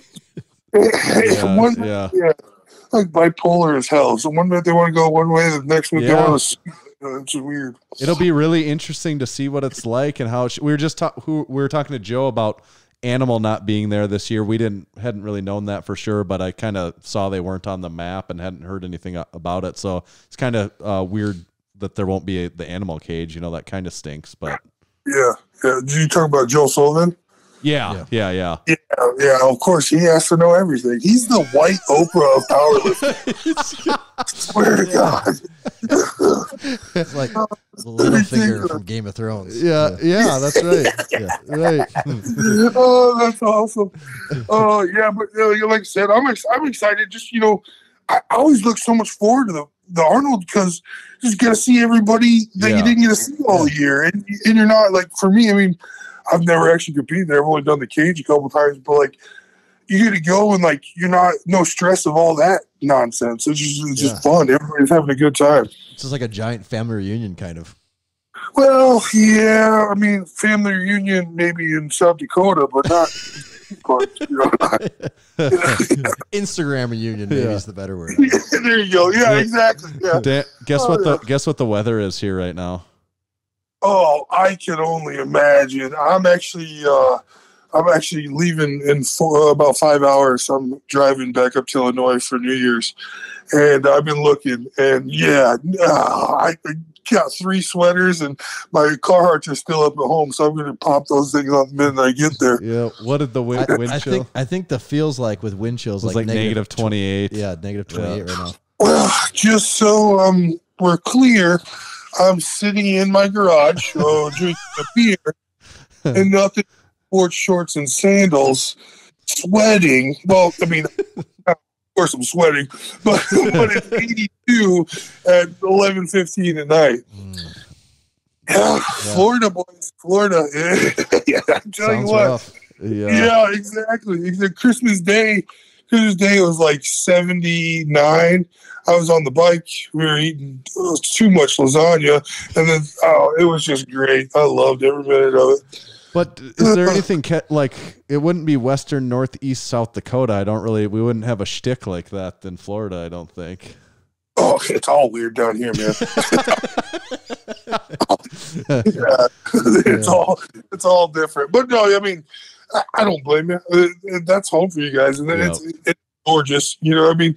Despite the daytime, it's gorgeous. Yeah. I remember we cut up to St. Pete, I think it was, the town in Minnesota, and then go all the way across the bottom of South Dakota. Yep. It was like 92 or some interstate like that. And we take that all the time because we didn't want to drive through Nebraska. Nebraska sucks that bad. So we go through South Dakota. I went to tech school out in Laramie, Wyoming. So yeah. But then we went out to Sturgis 2010 and stuff like that. But back in the pre-powerlifting days when I was even more of a jackass. Like you were at Sturgis for the rally Yeah. I think I might have been there that year too. So you guys probably we probably partied together. You didn't know it. Revved motorcycle engines at each other or something. Yeah. I probably showed you my tits. That was who it was. I knew that there was something. Yeah, that's right. Yeah, they weren't bad though. They weren't the worst ones I saw that weekend. Yeah, I'm sure. I'm especially out there. I'm sure. Oh yeah, I came down on Bike Week 2008 and 9, and like I loved it then. And then when I moved down here, I'm like, oh, this isn't fun anymore. One year I wore a polo. I was like, I just want to be that sore thumb in this crowd. Yeah, and then. It took me 3 years, and bam, I'm right back in it. Now I got a bike. Now I'm going to every rally or everything they got. Hell, I'll go to Iron Horse any day of the week just because I like the bar and I like everybody out there. So the biker community is all right. They seem like they're a bunch of assholes, but they aren't bad. Yeah. I always like the old South Park episodes though, where it's like the Harley riders. Yeah. Yeah. Wasn't there one where there was a couple? How do I get politically correct?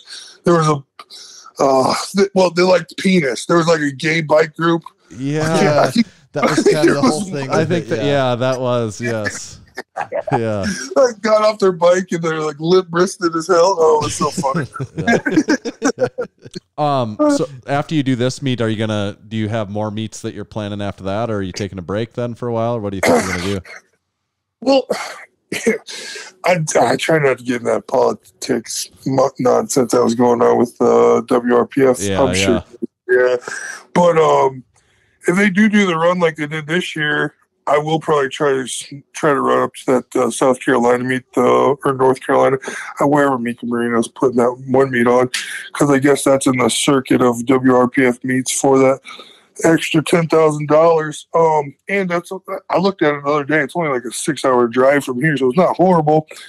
But yeah, I'm just gonna kind of play it by ear, kind of chase the money. You know, there's one in March in Dubuque, Iowa, and Bill Carpenter, the UPA guy, he's putting it on it, and I think the prize is like $5,000, and that's like the platform that I started on. So like I was like, Bill, I'd love to come take your money and get back on my platform again. It's a little more nostalgia than, I mean, don't get me wrong, I'm still gonna give her a go and try to get 1,200 kilos, 2645. That's the goal. Yeah, that's what I'm chasing now. And don't get me wrong, I mean, 2606 I really feel is untouchable. There's a couple of guys that they have to have a perfect day, but right now I'm doesn't seem like anybody's knocking on the door anymore, does it? You know? Yeah. It's a good feeling compared to 2518. So yeah. And that's why I haven't really pushed it. Of course, went through some medical stuff last year after hybrid and whatnot, but I mean, I try to keep that pretty transparent on my Instagram page. It's just, you know, you get life in order. Powerlifting will always be there. You know, that's kind of what I did last year after the Kern and after hybrid. I just took time off and had fun with life for a little bit. Yeah, cool beans. Yeah, cool beans. Cool beans. Good deal. It's only 10 there, isn't it? Yeah, 10:30. Yeah, 10:30. Yeah, 10:30. Yeah. This is our late night of the week where we all where we stay up like a few hours past our normal bedtime. Yeah, I know you got those Baker hours, so it's hard to tell. I didn't know you guys that's right. going in at 10 this week, or no. Actually, I've been sometimes I've got to shovel and snow blow my sidewalk every damn and driveway every damn day before I go into work. So I love hearing that. Yeah. My snowblower's been getting a serious workout the last few days. Oh man, that's rough. I had a girlfriend that I used to call a snowblower. She always ran. Yeah. Oh, that brings and strap that girl. She was good to go. Oh, that's hilarious. Awesome. Well, we appreciate it, Dan. We won't keep you between bedtime for the whole night here. So yeah, it's all good, boys. Appreciate you guys too. You know, I'm really happy to watch your progress over the last couple of years. 300 episodes, that's awesome. And you guys know you're getting bigger. And I mean, obviously with the lift shorts, you're getting huge. But that's right, exactly. Getting rich at least. Yeah, exactly. You guys always put out solid stuff, and you guys, not a lot of people get your sense of humor, but I think it's fantastic. Please keep doing it. We'll do our damnedest. We appreciate it, Dan. Thanks for always doing cool stuff. Thanks, Dan. Not a problem, fellas. Have a good one. See you in a couple months. Yeah, perfect. See ya. Well, what do you give him? Cool beans. Cool. I might be out of cool beans, Tanner. That might be the last you cool blew bean your in the last pot. cool bean. That might be every freaking cool bean we got. Okay. Wow. That was a lot of good guests. That was our last. We had some other potential ones, and a few things didn't work out, and I think we really got a good snippet of the last 300 episodes of Massonomics history there. We did. It was quite the adventure. It was quite the adventure. What do you think the odds are that we do 300 more? I don't know. What if you had to put just a number? What's the 300 more? I'm just trying to do the math in my head. Okay, that's 5 more years. 5 to 6. Yes. But yeah, I was gonna say what would help that bet is if we ever got to a point where we're doing multiple episodes a week. Yeah. that would greatly increase those odds. Yeah, because then if you're saying 3 years from now, that's not that far. That doesn't seem that far away. Yeah. But yeah, 5 years seems pretty far. God, part of me says 50-50. 50-50 does probably. I mean, I don't see any reason that there's no apparent reason that it would go away. Yeah. But it's just that's such a long period of time. But also, it's like, what's the reason for something to stick around for 10 years? Like that's too long, right? Right. Yeah. Yeah. That's. I would love I hope it's still going. Yeah. But you never know. If it's still going, that means it's still going well, I suppose. It's people are still listening and supporting and all of that stuff. So that would be awesome if that was the case. Yeah, that would be like the year 2027, 2028, something like that. Close to 20, knocking on the door of 2030. We would have gone through. We'd be on to like the next presidency at that point. The next one. Yeah. Which would be pretty wild. I did have a quick over under. Well, I had some quick stuff too, Tanner. Wow, maybe you want to do that to first. call the shots around No, here? actually, if you got, we'll come back to that because there are. Let me see. Yes, I did have some. Okay. Just making sure. Okay, Tanner, I think we should revisit something. Oh, we're gonna go. I need you to hop in your DeLorean and go back in time a little bit. Okay, we're here. time traveling, and we're gonna go back and visit a little something called Fitness's Finest. Fitness's Finest. I remember. I don't know if you can Fitness's remember Finest. that. Yeah. But for the people that did there's know. been a lot of demand for Fitness's Finest. People in Discord are for people that didn't know, excited. This is something that happened, I don't know, 3 years ago? 2.5 years ago? It was before we had this studio. Somebody confirmed I saw on there Dan Bell was episode 51 and they put up a picture of you and Dan sitting next to each from other. the YouTube clip. Yeah. Oh, ancient. Fitness's Finest. Okay, Fitness's Finest. It's been a while. It's been a very long time. It would be where we would highlight some of the finest tools, pieces of equipment from the fitness industry. Yeah. And we just check out and see what they're about. Okay. We have covered a pretty extensive catalog. So once I started to go back into my research log on this, I realized why we kind of quit is because for the most part, we kind of covered most of the things. Yeah. Like, things were just turned into variations of the other things. Okay. We just needed to wait 3 more years for... we kind of did, but at the same time, not a lot. There hasn't been a ton of innovation in the fitness industry. But I also wouldn't remember any of the things we've done. Well, I remember the hula chair. The hula chair, there was several. Classic hula chair. The hula chair was one, and then one that I forgot about was like the horse. Oh, that was like the horse. The thing that made that was the lady. That's like the horse riding thing. Yeah. Was really, really funny too. And I forgot that existed until I went back and looked at it. But I also didn't realize how long of a segment Fitness's Finest was. If I had to guess, we covered close to 30 different things in it. Really? Which means we went several weeks. Yeah. We went many weeks with the finest of fitness. So the first thing we're going to do, and this is something Prancer size. Was that what it was? That was the. It was. Yeah, you're right. This first thing, this I don't remember this existing before, and it's kind of become like a kind of popular fit. I don't know if popular is the right word, but multiple company make this product, and it goes by a variety of brands or a variety of names. But the Endless Rope Trainer is maybe one you might see a lot, where it's like a rope that you just pull infinitely on. It's like those paper old. Do you ever remember going into the bathroom and you wash your hands and then one of the bars in town still has that. Which one has the that? Circus still has that. They still have those? They still have that damn. It's just the continuous dirty rag that cycles through that damn thing. Yeah, they still have that because I went in there for the first time in a very long time, not that long ago, about a month. Because they put all new TVs and everything. I'm thinking, I bet they finally got rid of that ancient towel that cycles through this machine. Thousands of dollars in new TVs and the same freaking dirty rag attached to the wall that goes circular. So, but am I picturing the right kind of thing? It's like that. It is that. That's probably where they got the inspiration from when they made the Endless Rope Trainer. So I guess, Tanner, usually I'd show you pictures of this. You kind of have a pretty good idea of what the Endless Rope Trainer is. Yeah. These go for anywhere from like a few $100s to a few $1,000, depending on how sophisticated you get. I even found in my research, I think Coop's even done some reviews on these. That's how legit they're getting nowadays. So I don't know. Is it something that we're going to get in the Massonomics gym anytime soon? No. I don't think so. No. I kind of feel like this is right up there with.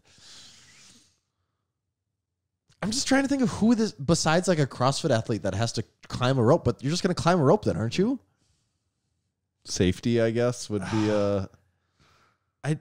And most of the reviews are just from like, hey, this seller sucks. This product's sketchy. Yeah. It doesn't work. It's broken. Yeah. Like, I don't, do people actually use this rope for a legit continued fitness program? Or is it just like a dumb novelty one-off thing? I feel it's a little novelty. You know what my biggest question would be, though? What? Does it fit under the bed? Does it fit under the bed? I think this would fit under the bed. Okay, So well, that has some merit. It does get those points going for it. It has the under the points bed, under the bed points. This exact model also has 6 levels of variable resistance too, though. So 6 levels of resistance under the bed, like those are kind of some things working in its favor here. So something to think about there. Yeah. So, anyways, endless rope trainers are the one of the finest products. This next product is one that I've actually wanted to talk about for a very, very, very long time on this show, and we're just getting to it now. And it's kind of funny to bring it up after some of the things we talked about tonight.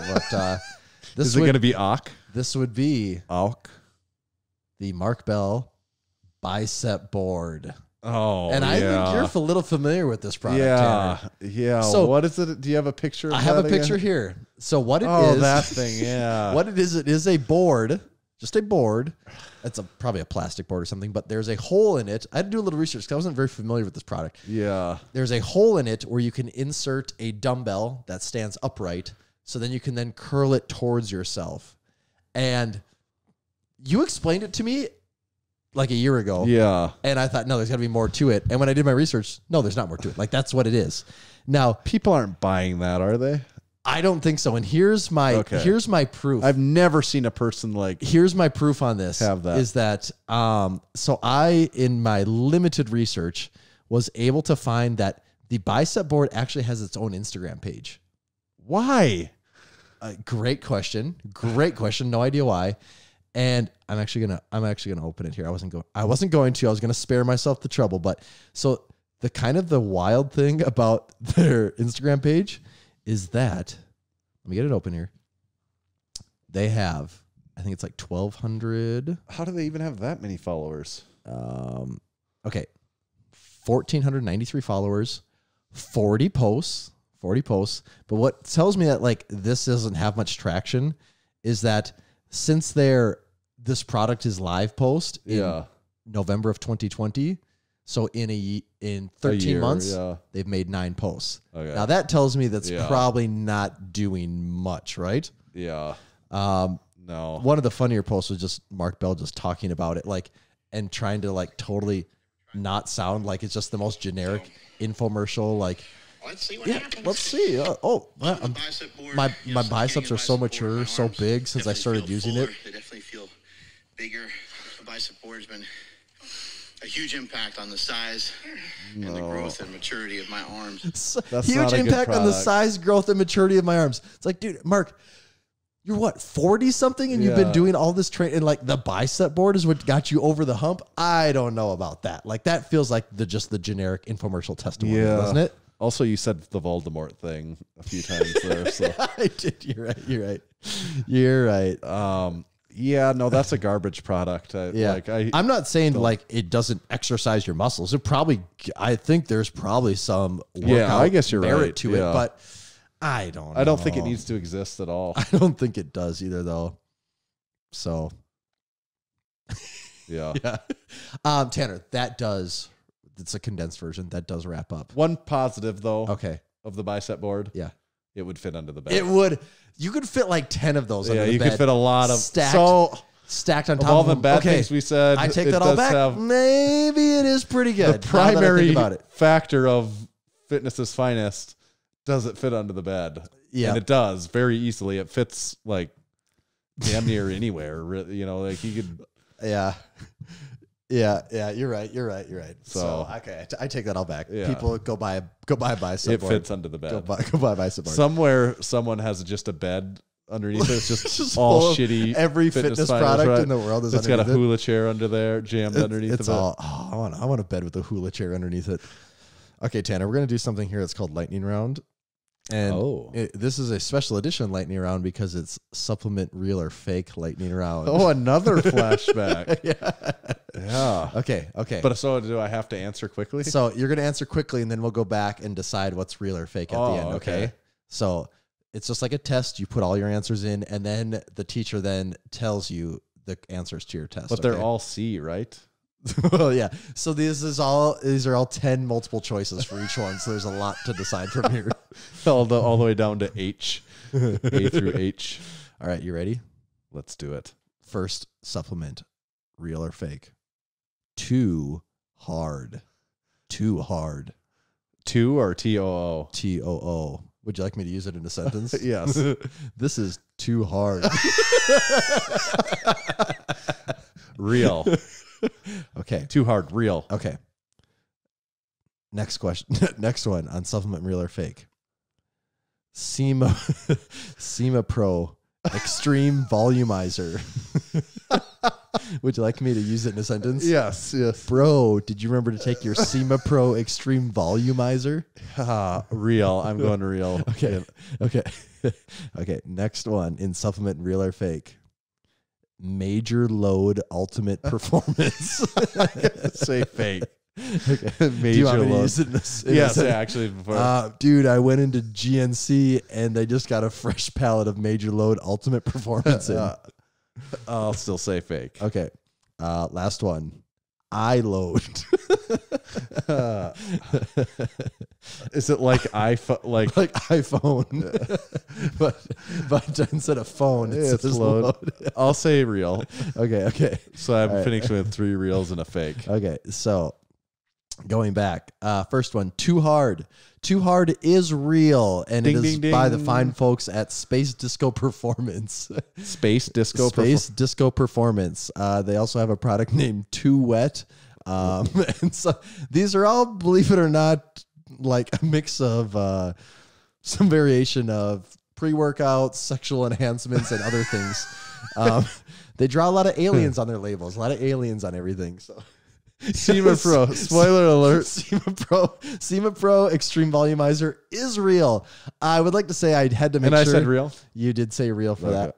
Yeah, you did say real for that. I have to say I did make sure to sign out of my Amazon account and use an incognito window because I didn't want my search to be ruined forever on my computer. Good idea. So, that is also real. Major Load Ultimate Performance is real And I as said well. fake. You said fake for that Okay. one. They have a kind of a Duke Nukem army style man on that one. Well, I appreciate that. That one is also of the sexual variety, I believe.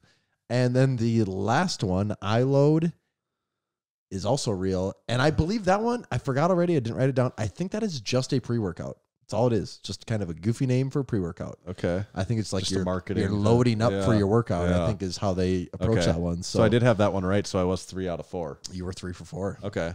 75%. That's better than It's my passing. statistical average on supplements, real or fake. I had some really bad performances on that. You had What segment came first?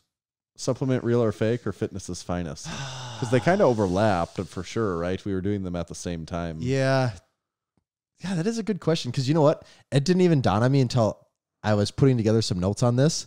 And then I left my computer and then I realized, you know what? Those are 2 different things. They're not the same thing. I thought when I was putting it together, I was mixing the equipment and the supplements. And I didn't realize till afterwards that those are actually separate items. So I don't know what was first there. I can tell you the inspiration for supplement real or fake was I always wanted us to just get a shit ton of supplements and just do like on-air taste tests of them to try and describe. Yeah. That's almost kind of like sort of like what's in the can is what it turned into. Right. But I always thought it'd be so cool if we could just have tons and tons of supplements and do taste tests and try to describe what they taste like because most supplements don't taste like what they're supposed to, you know? Right. So I thought that would be a fun one, but that's just like nearly impossible to pull off. I've got a little blast from the past game here. Actually prepared from years ago that we never played the last iteration of this game. This is another, as long as we're doing this. Can I guess? Yeah. Can I guess? Okay. Yeah. There could be some, but the one that comes to mind was, I don't even remember what it's called, but it was the Instagram bio one. That's Name That Lifter. Name That Lifter. Okay. That's not this. See, I think I also have Name That lifter. I do have that. I think we'll play both because I think I have that available too. Okay. It's just that could be so outdated. The info I have down. That's kind of the funny part of this. It's going to be like a 4-year-old version, or 4 years ago of what. So the other one is who weighs more. Yeah. Or what weighs more, depending on the topic. So, what weighs more, Dan Bell or a female Bengal tiger? Oh, okay. What weighs more? Okay. What does Dan weigh? Like 360-ish? 350? I don't even know what Dan weighs for sure. In his bra? No. He's not 400. I know that. I don't know how heavy if he goes up like a lot in weight before meets or not. Okay, so I'm just gonna say if Dan's somewhere in 350 range. Female Bengal tiger. It's a big kitty.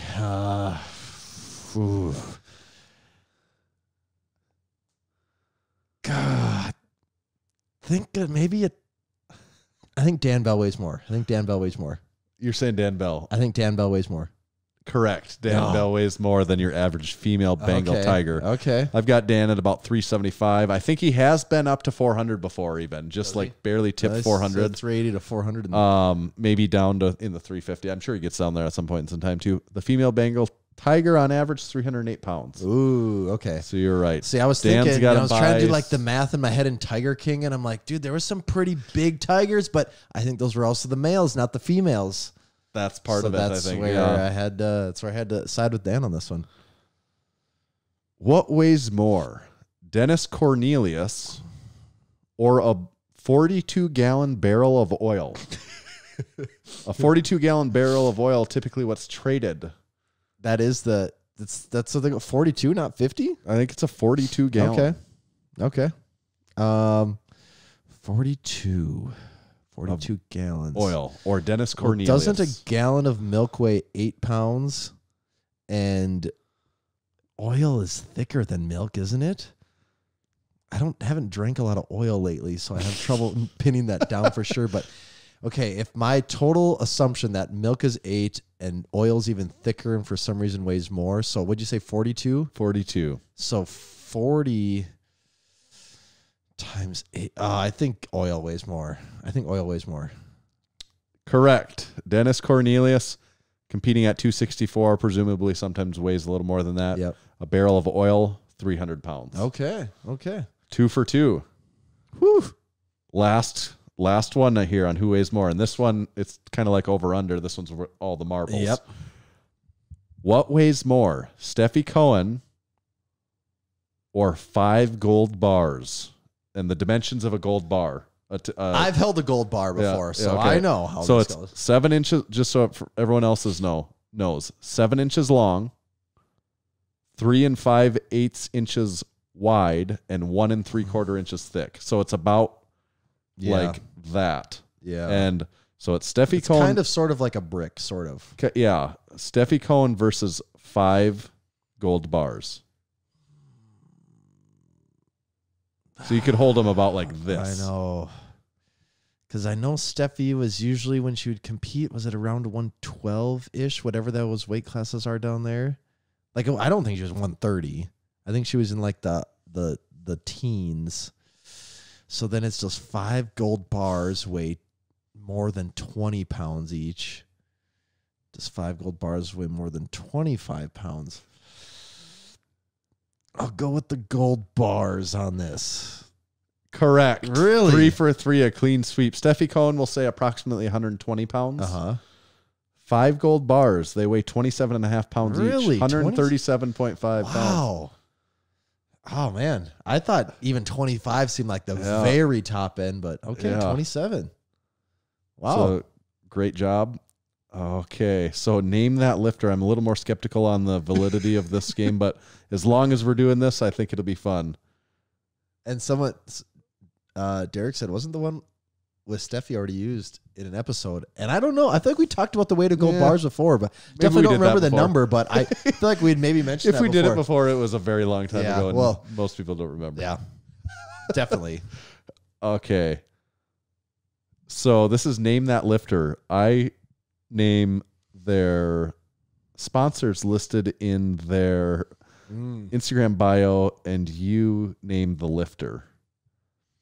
And this is also going off of like 3-year-old information. Keep that in mind. Well, I think sometimes you're reading just what they wrote for their name, didn't they? Yes. Or what they wrote for their bio. So, Herb Strong, MB Slingshot, Never Been Stronger, Caffeine and Kilos, and Pioneer Fit. Oh.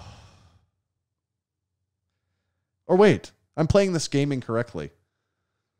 Forget what I just said. Okay. I'll name one of these, and you need so Herb Strong, and then you. Oh yeah, then I'd have to say okay. Right, I'd keep asking. So for another clue. I screwed that one up, but so you get to know. I'm going to guess Tom Callis on that one. Tom Callis is correct, and that's why I had caffeine. Now I'm understanding why I did that. I put the most obvious ones at the very bottom of the list. Because when you were going through, I'm like, this is not narrowing it down. And then you said caffeine and kilos, and that's what gave that one away. Right, and that's I just realized I forgot how this game is even played. Yep. Okay, next one. Go Strong Equipment. Okay, I can't narrow it down there. Animal Pack. Okay, getting warmer. Any estimates on that one? I need one more before I can say. Hybrid Performance Method.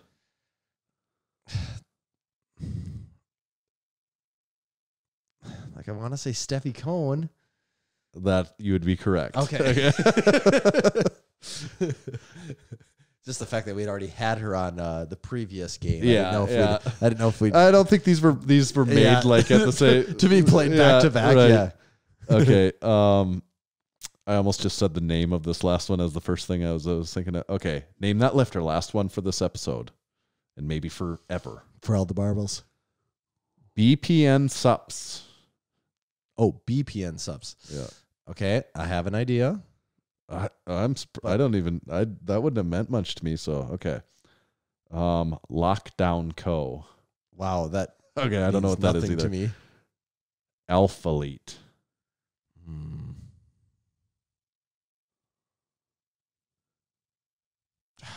Okay, I need more. Junk Brands, or maybe it's Junk Brand. I think it's the headbands. Is it Russell Orhe? It is Russell Orhe. Oh. The last one was Get Better Today. Okay, that would have given it. Yeah. All right. Okay. So you got everything. You kind of clean sweeped everything. Wow. All right. You're pretty good at these old games. Feeling good. You didn't knock the rust off pretty well. Okay. Well, with that being said, Tanner, I'm going to need you to knock some rust off here because I have something for you. You didn't have any other things left. I'm going to turn the turntables. How the tables have turntables. And introduce you to a little game we like to play called Overrated, Underrated. All right. Okay? How the tables have turned. So what happens here is you have to have your druthers, and then you take your druthers, you apply those druthers, and you can talk as much or as little as you need to, but you should probably talk a little more so people have something to listen to. Yeah, it kind of sucks when people just say it and then we wait and then they're like, oh, any reason why? Okay, next question. All right, so you ready to play? Do you know the rules? I'm relatively familiar at this point, 300 episodes in.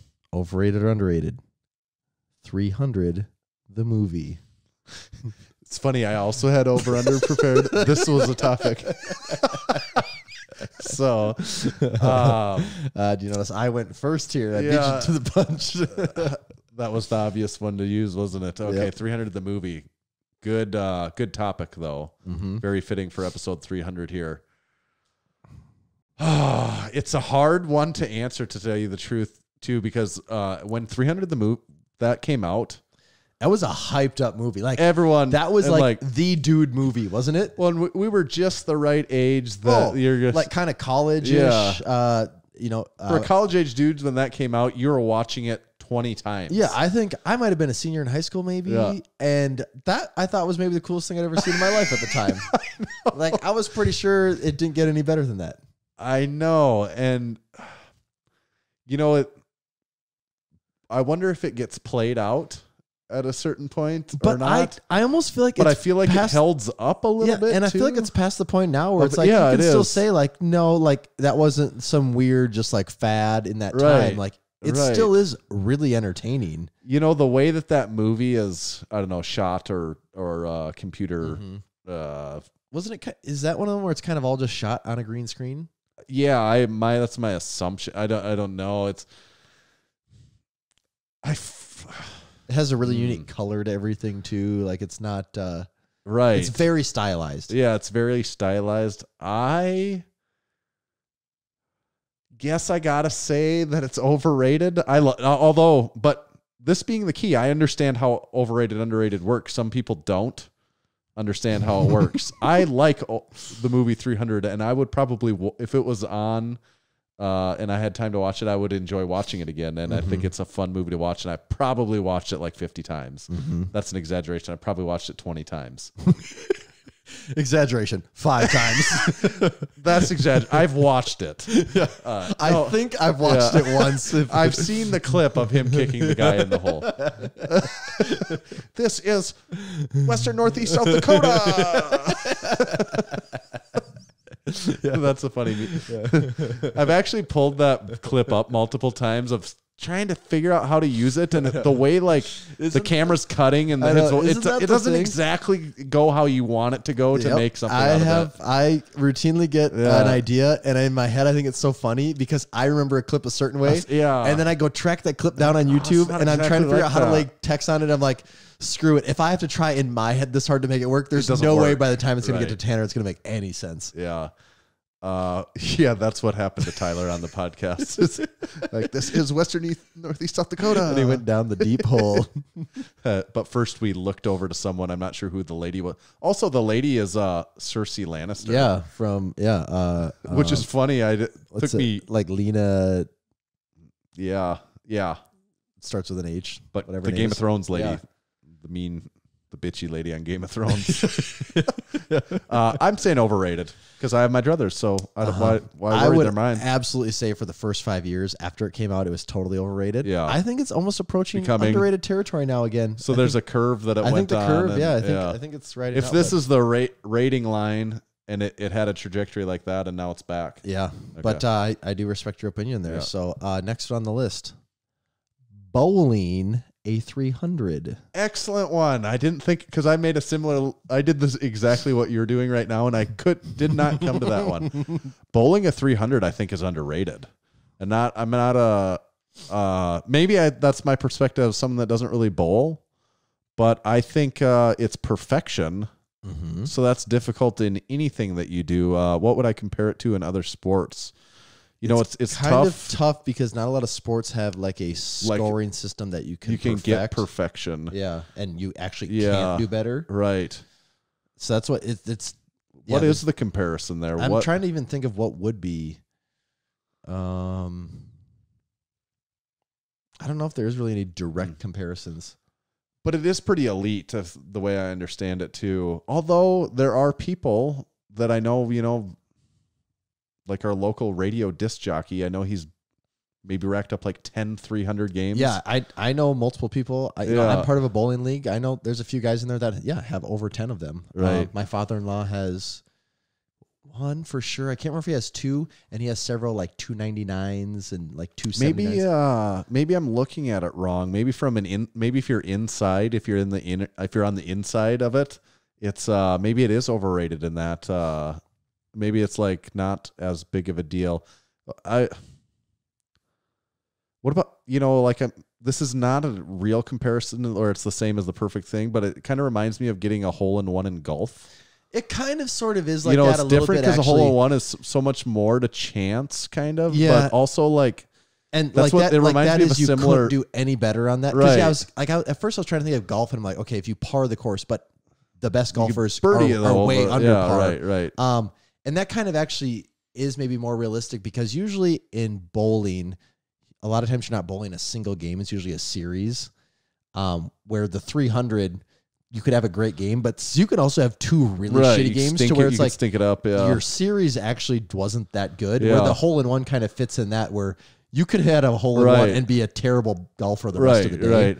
I guess I'm going to say, the more I think about it, my initial instinct was underrated, but just thinking a little more, maybe it's a little overrated.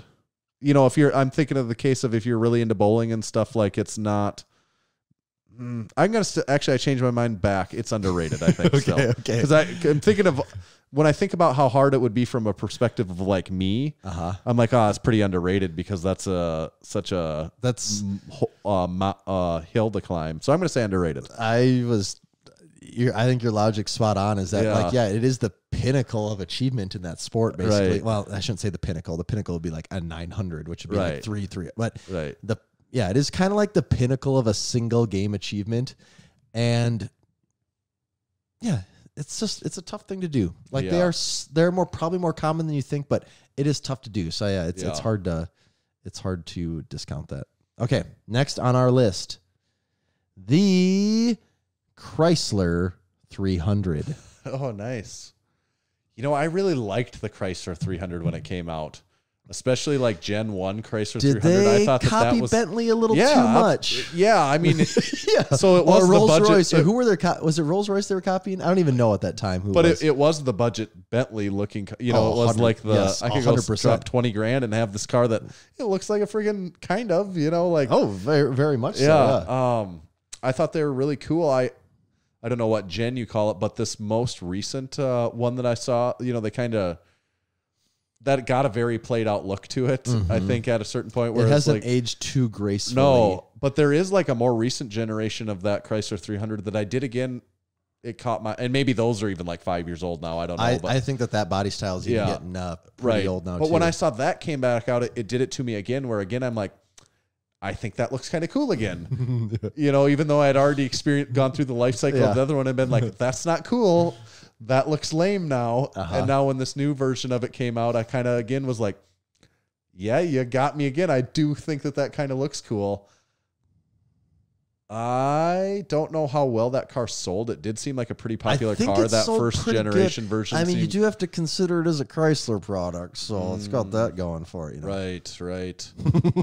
Yeah. But you could get one with a Hemi, which is pretty cool too. Yeah, I suppose there's the more those variations. The performance-oriented variants. Right. But that's not the common one I'm really thinking of either. Was it a rear-wheel drive car? Or You know, I think they were all-wheel drive, actually. Okay. That is a good question, though. I don't know for sure. Yeah. Okay, well, to cut to the chase on that one, I guess I think it's although I did think they were cool, I think it's overrated. Okay. Although it's probably not really like... I think a lot of people have that perception at this point, this similar thing to me, where it's, you know, maybe it's been devalued to the point of, and if I really think about that newer version doesn't look too bad. I could drive that and I bet it's probably a fairly nice car inside. I'm making some assumptions there, but so they have both rear wheel and all wheel drive options. Because a rear wheel drive car in Western Northeast South Dakota as your primary mode of transportation is a terrible choice. A little tricky. Yeah, but if it's just you another pony in the stable, I'm going to say it's overrated. Okay. Car and Driver gave it a 6 out of 10 for 2022. In case you're wondering how it stacked up, their rating did not change in 21, 20, or 2019. They did give it a 7 out of 10. So. Okay. Do with that that's what you when will. the new that new style was. Maybe that it could be. You can get a used one here from Carfax for $8,600. Bet it's got a lot of 159,000 miles on it. Just getting broke in. Just getting broke in. Mopar. That's right. All right. Final question. You could say this one's for all the beans. All 300 marbles. All 300 marbles in this one. Overrated or underrated? Recording 300 podcast episodes. Oh. It's underrated. There is a shitload that goes into that. It is so rare in the sphere of podcasts. You know, statistically, I would have to assume it's a fraction of a fraction of a you know, it's just I don't know what outside of like the biggest podcasts and like daily news type things. Right. What goes for 300 episodes? Yeah. It's funny. We've talked about Car Talk several times, Click and Clack, and I hadn't realized one of them died in 2000 and someone keeps correcting me that I've messed this up before, but whatever year they died, 2014, one of them died, and someone put in the statistic today. In October of this year, they had so much content pre-recorded that they just ran out of fresh. Oh, really? And 2014, he died before we even started the Massonomics podcast. 7 years of backlog that built up. Yeah. That's insane. That doesn't seem possible even. That doesn't seem possible, does it? Holy. But that's... Like, it almost seems like... Someone better fact check that. But like, that's... okay, so are people calling in with questions then for cars from like 2002 and like talking about... That's almost where like some of that doesn't even seem like it's relevant, like with cars. I'm not saying that it's not relevant, but it's less relevant. It's less relevant. Yeah. Right. Yeah. I don't know. That's wow. That's it. But so the question of I think it's underrated. I think, podcast. So let's take off NPR shows and like these nationwide channels off the table and look at people maybe of comparable spheres to us. And I think it's pretty exceptionally rare is what I would call it. Yeah. Who was, it's getting late. I can't think. Who's the guys, not the guys that we had the podcast with that they've been doing it way longer than us? Iron Radio. Iron Radio. God, I could not. Phil Stevenson. And, yep. Yeah. They're at like 600 or 700 episodes. Yeah. That's pretty wild. So that's we'll just have to reel them in.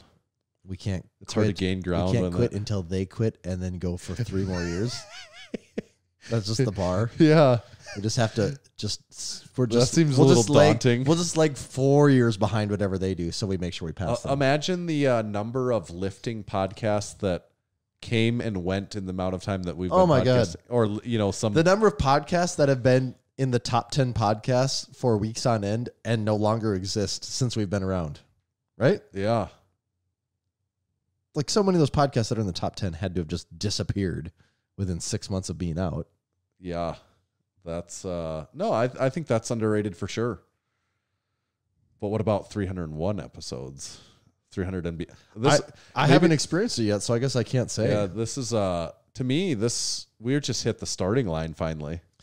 Like we just got into the blocks right now. Yeah, like all the rest of it is just then we just got done with the warm up, the stretching, the little jumpy. The little jumpy now the working thing. sets. Yeah, we're just about ready for the gun to go. Yeah. To tell us to start. That's where we're at. And then it gets real. That's right. I did have one final over-under to fit the theme that we didn't cover. Okay. Overrated or underrated? Batting an average of 300 in baseball. See, I'm not a baseball guy at all, but the way I understand it, that's really, really good, isn't it? Or no, that's not really, really good. That's just that's kind of the bar, isn't it? Batting 300 is good. Yeah, that's batting 400 is the rare. Yeah, that's the one that doesn't happen milestone anymore, right? Yeah, I don't know if Tony Gwynn batted 400. I think he was pushing that at one point. Maybe Ted Williams. I don't know. Maybe people more recently than that. I don't know. But see, it's kind of funny because my former roommate was a really big baseball guy, and it was not that long ago we were actually talking about batting averages because we were saying how something about being right 30% of the time just doesn't matter in anything except like in baseball 30% of the time is good. We said it's good. And he's like, well, actually, and then he told me like how whatever that is, that's changed over time where 300 used to be, and I'm going to say this probably wrong, whatever way I say it, is like 300 used to be important and now it's less important, or 300 used to be not that important and now it's more. I forget which one it is. Just because I don't know well enough. Yeah, because I'm not a baseball guy, but batting 300, I guess I'll say, because I don't know enough, I'll say it's overrated because you should be batting more than 300. Yes. That's how I'll look at it. That'd be like if only out of our 300 episodes, if only 90 of them were good. I wish that was the case. Is that the right math? Maybe I was wrong on that. Third. Yeah. Yeah. About third. Yeah. Right. About 90-ish. Yeah. Mm-hmm. If you said 33.333, we'd know 100 for sure then. But you said 30, so yeah, it's 90 then. Okay, yeah, it is 90. Only 90 good? Nah. You can maybe throw out the podcast. Soccer Made Simple only had 6 episodes. Yeah, still no article from Aberdeen Magazine for this one. Yeah, can't have it all, can you? That reminds me, Tommy. Do you know what's in your supplements? Oh. If you use Fusion Sports Performance, you always will. Oh, this was hiding out there. Yeah. Huh? Speaking of supplements, real or fake, let me tell you about some very real supplements. Super Soldier pre-workout from Fusion Sports Performance. Mad Titan high stim pre-workout. Lightning Round, real or fake? Real. Real. They're very real, and they are spectacular because both have proven ingredients at their full clinical doses to maximize performance. Healing Factor post-workout, real or fake? Real. Real. It combines BCAAs with a full serving of creatine monohydrate and other great ingredients to help maximize your efforts in the gym. Fusion's whey protein isolate, real or fake? Very real. Yes. So real, it's almost fake. Yeah, that's what they want you to believe. Does it fit under the bed? I think it could, yeah. Yes. It's available in vanilla ice cream, chocolate fudge, and frosted cinnamon roll flavors. The discount code MASS to save you a huge 20% on your order. Real or fake? Very, very real. Very real. Go to fusionsp.net and use our code MASS, M-A-S-S. It'll save you a massive 20% on your order. Now accepted everywhere that things are accepted. Code MASS. Now accepted. Now the most widely accepted thing. Code MASS. Where things are accepted. Everywhere that things are accepted. It's like, I kind of get what they're saying, but I don't know if that narrows it down. I don't know if it makes sense. Did, like, the person that wrote that, were they English speaking or not? Because it kind of doesn't make sense. I don't think it was their primary language. Clearly a second, maybe a third language for them. Really closing in on that 3 hour mark. 3 hours on 300 has a certain ring to it. It does. That's why part of me is like, God, 10 more minutes? I mean, it's already 11:23. That's insane. I didn't know I knew we were over to, my God, it's almost 11:30. Yeah, it's very late. I'm glad I don't got to work tomorrow. I feel sorry for any sucker that has to work tomorrow. I might have to call in sleepy. Yeah, geez. Tanner, energy drinks. What's the deal with those things, huh? Airline peanuts. I had a sugar-free Red Bull for the first time in so long. Like, I probably hadn't had a sugar-free Red Bull since before we started the podcast. Yeah. That's a long time if you can even wrap your head around that. I can't remember back to before the podcast. And it was pretty good. It's pretty good. I kind of liked it. Does sugar-free Red Bull taste like Red Bull, or does it have a different? It's basically, it has the Red Bull taste to it. Okay. It's probably been, actually, outside of having Red Bull and liquor, I couldn't even tell you the last time I had Red Bull, just a can of Red Bull. I actually haven't had much Red Bull and liquor lately either. So I don't know if I've ever had a can of Red Bull. Really? I mean, I've had Red Bull vodkas and like liquor and I don't know if I've ever. I mean, I've sipped one and stuff, and I just never really liked it. Yeah, I don't mind. It's a different taste. I don't mind it. Yeah. But actually, I enjoyed the caffeinated effects of it. Right. Helped me on a little drive I had this weekend. Keep me from being so sleepy behind the wheel. Yeah, I don't want to turn into a sleepy bones gave back me there. wings behind the wheel. It's probably been long enough. We should mention again. This week we have this. It's been almost 3 hours since we talked about this. We have the Massonomics podcast box set, limited edition collectors, commemorative. What other like adjectives and stuff? Like it's commemorative, it's collective, it's limited, special. It is, and all of those are true. It's special, limited edition, commemorative, commemorating the episode only 300 of them being made. And then once it was made, the Certificate of molds authenticity. were just shattered into millions of. You could never. We cast it into the depths of Mordor. We said, "This is Western Northern South Dakota," and we threw it down that through the deep mold hole. of the T-shirt mold. Oh, great! We're never getting that thing back. It's gone forever. No, we only made 49. We still needed that. Yeah, it's ruined. But so you get non-fungible, maybe. Yeah, this is non-fungible. A non-fungible. Getting an important phone call from right now? Quebec, Canada. I have to almost suspect it's someone from the Discord that has the number or something. Don't know. What do you think? Do we answer it? You could, or you could. I have a pretty strict policy of not answering calls when I don't know the number. Yeah. I like to not break that no matter what. Well, they called twice. Really? They should almost just send a text. It's definitely someone. Who would have your number though? You know, it was from. I bet it's from the episode when we called several people. You know, when they wrote in questions and we called them, and we called someone and they kept it. They said, you know, said Massonomics number. They waited for just this occasion. That could be it. We will not requiesce to them and give them the satisfaction of getting on. They're at the bouncer at our own door. Yeah, they're gonna do the Joe Biden thing where at the end they say, "Let's go, Brandon," or you know, they'll do that version to us where they leave us like in a lurch where we're like totally punk us on our own show. Yeah, no one takes advantage of us. Yeah, so we're not gonna do that. But we were talking about the limited edition, ultra limited edition podcast set. It comes with the T-shirt, the flag, the medium-sized flag. We wanted that to be able to fit in wherever you fit those sort of things. You know, your gym, your office. Fittable wherever you fit things. Wherever things are accepted, you can put it there. And then, of course, the Silly Pint. The return of the Silly Pint. The only way you can get this is in the box set, and they're all got the same art on them. These gratuitous pictures of us flexing on top of a pile of barbells and cool beans and debris and crispy rubble. Boys. So this is a cool dumbbells, thing. speakers. If you like this stuff, it's your only chance to get it. Yeah.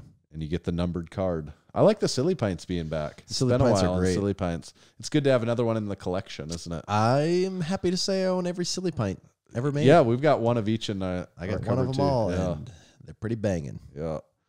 So get that stuff bought. Make sure to sign up to become a supporting member in the Discord. You can get in on the Discord community. Like us on YouTube. Drop us. Someone, I don't even know who I just saw, said, is the discount code a real thing, or was it a bait and switch? There is actually a discount code. Oh yeah.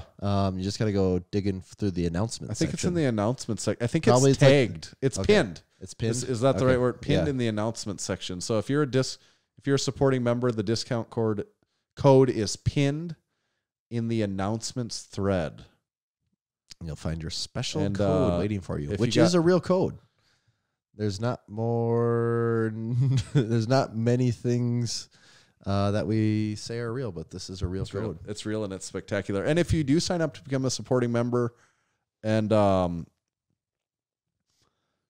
you don't get an invitation to the Discord, it's in your junk folder in your email probably, but you can also DM us and we can get you that link to sign up. And then if you ever can't find the discount code and you're a verifiable member, I'll just hook you up with the discount code if you Because can't. that spam filter. navigate. Spam filters, am I right? You know, it's like, I want What's this the deal with message. those? I want this message, and that's a spam filter. I wonder if I don't think I had ever. I just wanted to make sure I didn't have any other overrated, underrated. I did just have one other thing. Actually taking pencil to paper for notes. So pencil and paper notes. I think that's actually underrated. Yeah. I do. I admittedly have not been doing enough of it lately. You get too many things in your head and you can't quite get them out. And still the fastest way to do almost anything, quick things, is just pencil and paper. That reminds me of something else. I've watched a few episodes of John Wilson. Oh, have you? How you do things. Did you start on season 1 or season 1? Okay. And I just watched the episode with the foreskin guy. Oh my god! I'm like, is that like the weirdest thing? I'm like, you've that ever- isn't like, and the fact that he's keeping a straight face through this whole thing. That's so. I guess I don't know what I just pictured. It just was Nathan For You, just the same show. Okay. You know, it's just a guy who literally walks around every day with a video camera. Right. Like it's this and like actually every day. In my mind, I was comparing John. It's John Wilson, right? Yep. John Wilson to Nathan Fielder. Nathan Fielder to me is kind of like a comedian that picked He up on is. a really good dry shtick that like really works. It's very, very calculated. Yeah. John Wilson, I think, is a very weird dude. I think he amplifies it a little bit for the for show. the- yeah, I yeah. don't think he's quite that much. Okay. But yeah, he plays the part great. And like his notebooks where he literally has written down everything he's done for ever in Yeah. these little things. I'm like, that's like there's some OCD. Yeah, there's like actual some conditions. there's some happening, conditions involved in it, and you never see him hardly in the season show. 2. You see him a little because he puts more clips of his old self on. He was actually on a court TV. He sued someone and went on like one of those court TV shows, which is really, really funny. But I do give that a recommendation to watch. Isn't it just so wacky and out there? But does it kind of make you seem like I'm not sure I want to go to New York? Right. It's tough though. When I do I don't get to watch TV that often. When I do, it's usually like just before my bedtime. And what's tough about that show though is it's so low key. Where I'm like, it's almost relaxing at times. It is like it will lull me to sleep. Where I've had to even like rewatch. Like I've only made it like through 2 or 3 episodes because I actually kind of have had to rewatch stuff because I'm like, it's good, but it makes me fall asleep every time. I watched 3 episodes, the last 3 episodes the other night, and my wife started. She made it about 10 minutes into the first one before she was out, and I was very tired watching all of them. But I'd like be like, kind of doing a chuckled nose laugh, and then I'd be very tired, and then something would get me again, and I just did that for like another 45 minutes, but. It's just good enough that it keeps pulling you in. Yeah. And I do like how the episodes kind of start in one place. And it's like most shows, the story is kind of like here, and then step 2, step 3, step 4, we're done. Where his, it's like, all right, you like spin around, scribble, voodoo. Well, one is like way over covering here. furniture. Yes. And all of a sudden you're into like a man's, he's like filming this man with his penis out in his house, and the guy doesn't think it's weird, and the daughter's like, oh god, Dad's doing this thing. I love the way he like films the daughter from like as this is going on. That's how he's like aware to an extent, like he can pick up on things like that, because most people that there really are that out of touch can't know when to like pick up on those subtle things that people are putting down. But 3 hour we did mark. it. 3 hour mark. Wow. Okay. Any other closing remarks on 300? That's probably it. All right. Got to save something for next week, right? We got to save something. Don't want to talk about it all this week. We got to come back for another one and another one and another one and another one. All right. Great. Glad everyone listened. If you made it this far, kudos to you. 3 hours. New record. God. We had to do it to him. We had to do something. I didn't even know we were going to do this. I thought before we started, like, ooh, this could be 2 hours tonight. Yeah. We did 3. Okay. Ooh, all right. Thanks, Discord. Thanks, everyone. Thanks for listening. Yeah, thanks for everyone that's been along for the ride of 300 and that's made it all possible in whatever way, shape, or form. Whether that's buying our stuff. I guess, either way, go buy some Massonomic stuff. Yeah. Tommy, where do they find you at? You can find me at Tomahawk_D. You can follow me at Tanner_Bear. Just make sure to follow Massonomics at Massonomics. See ya.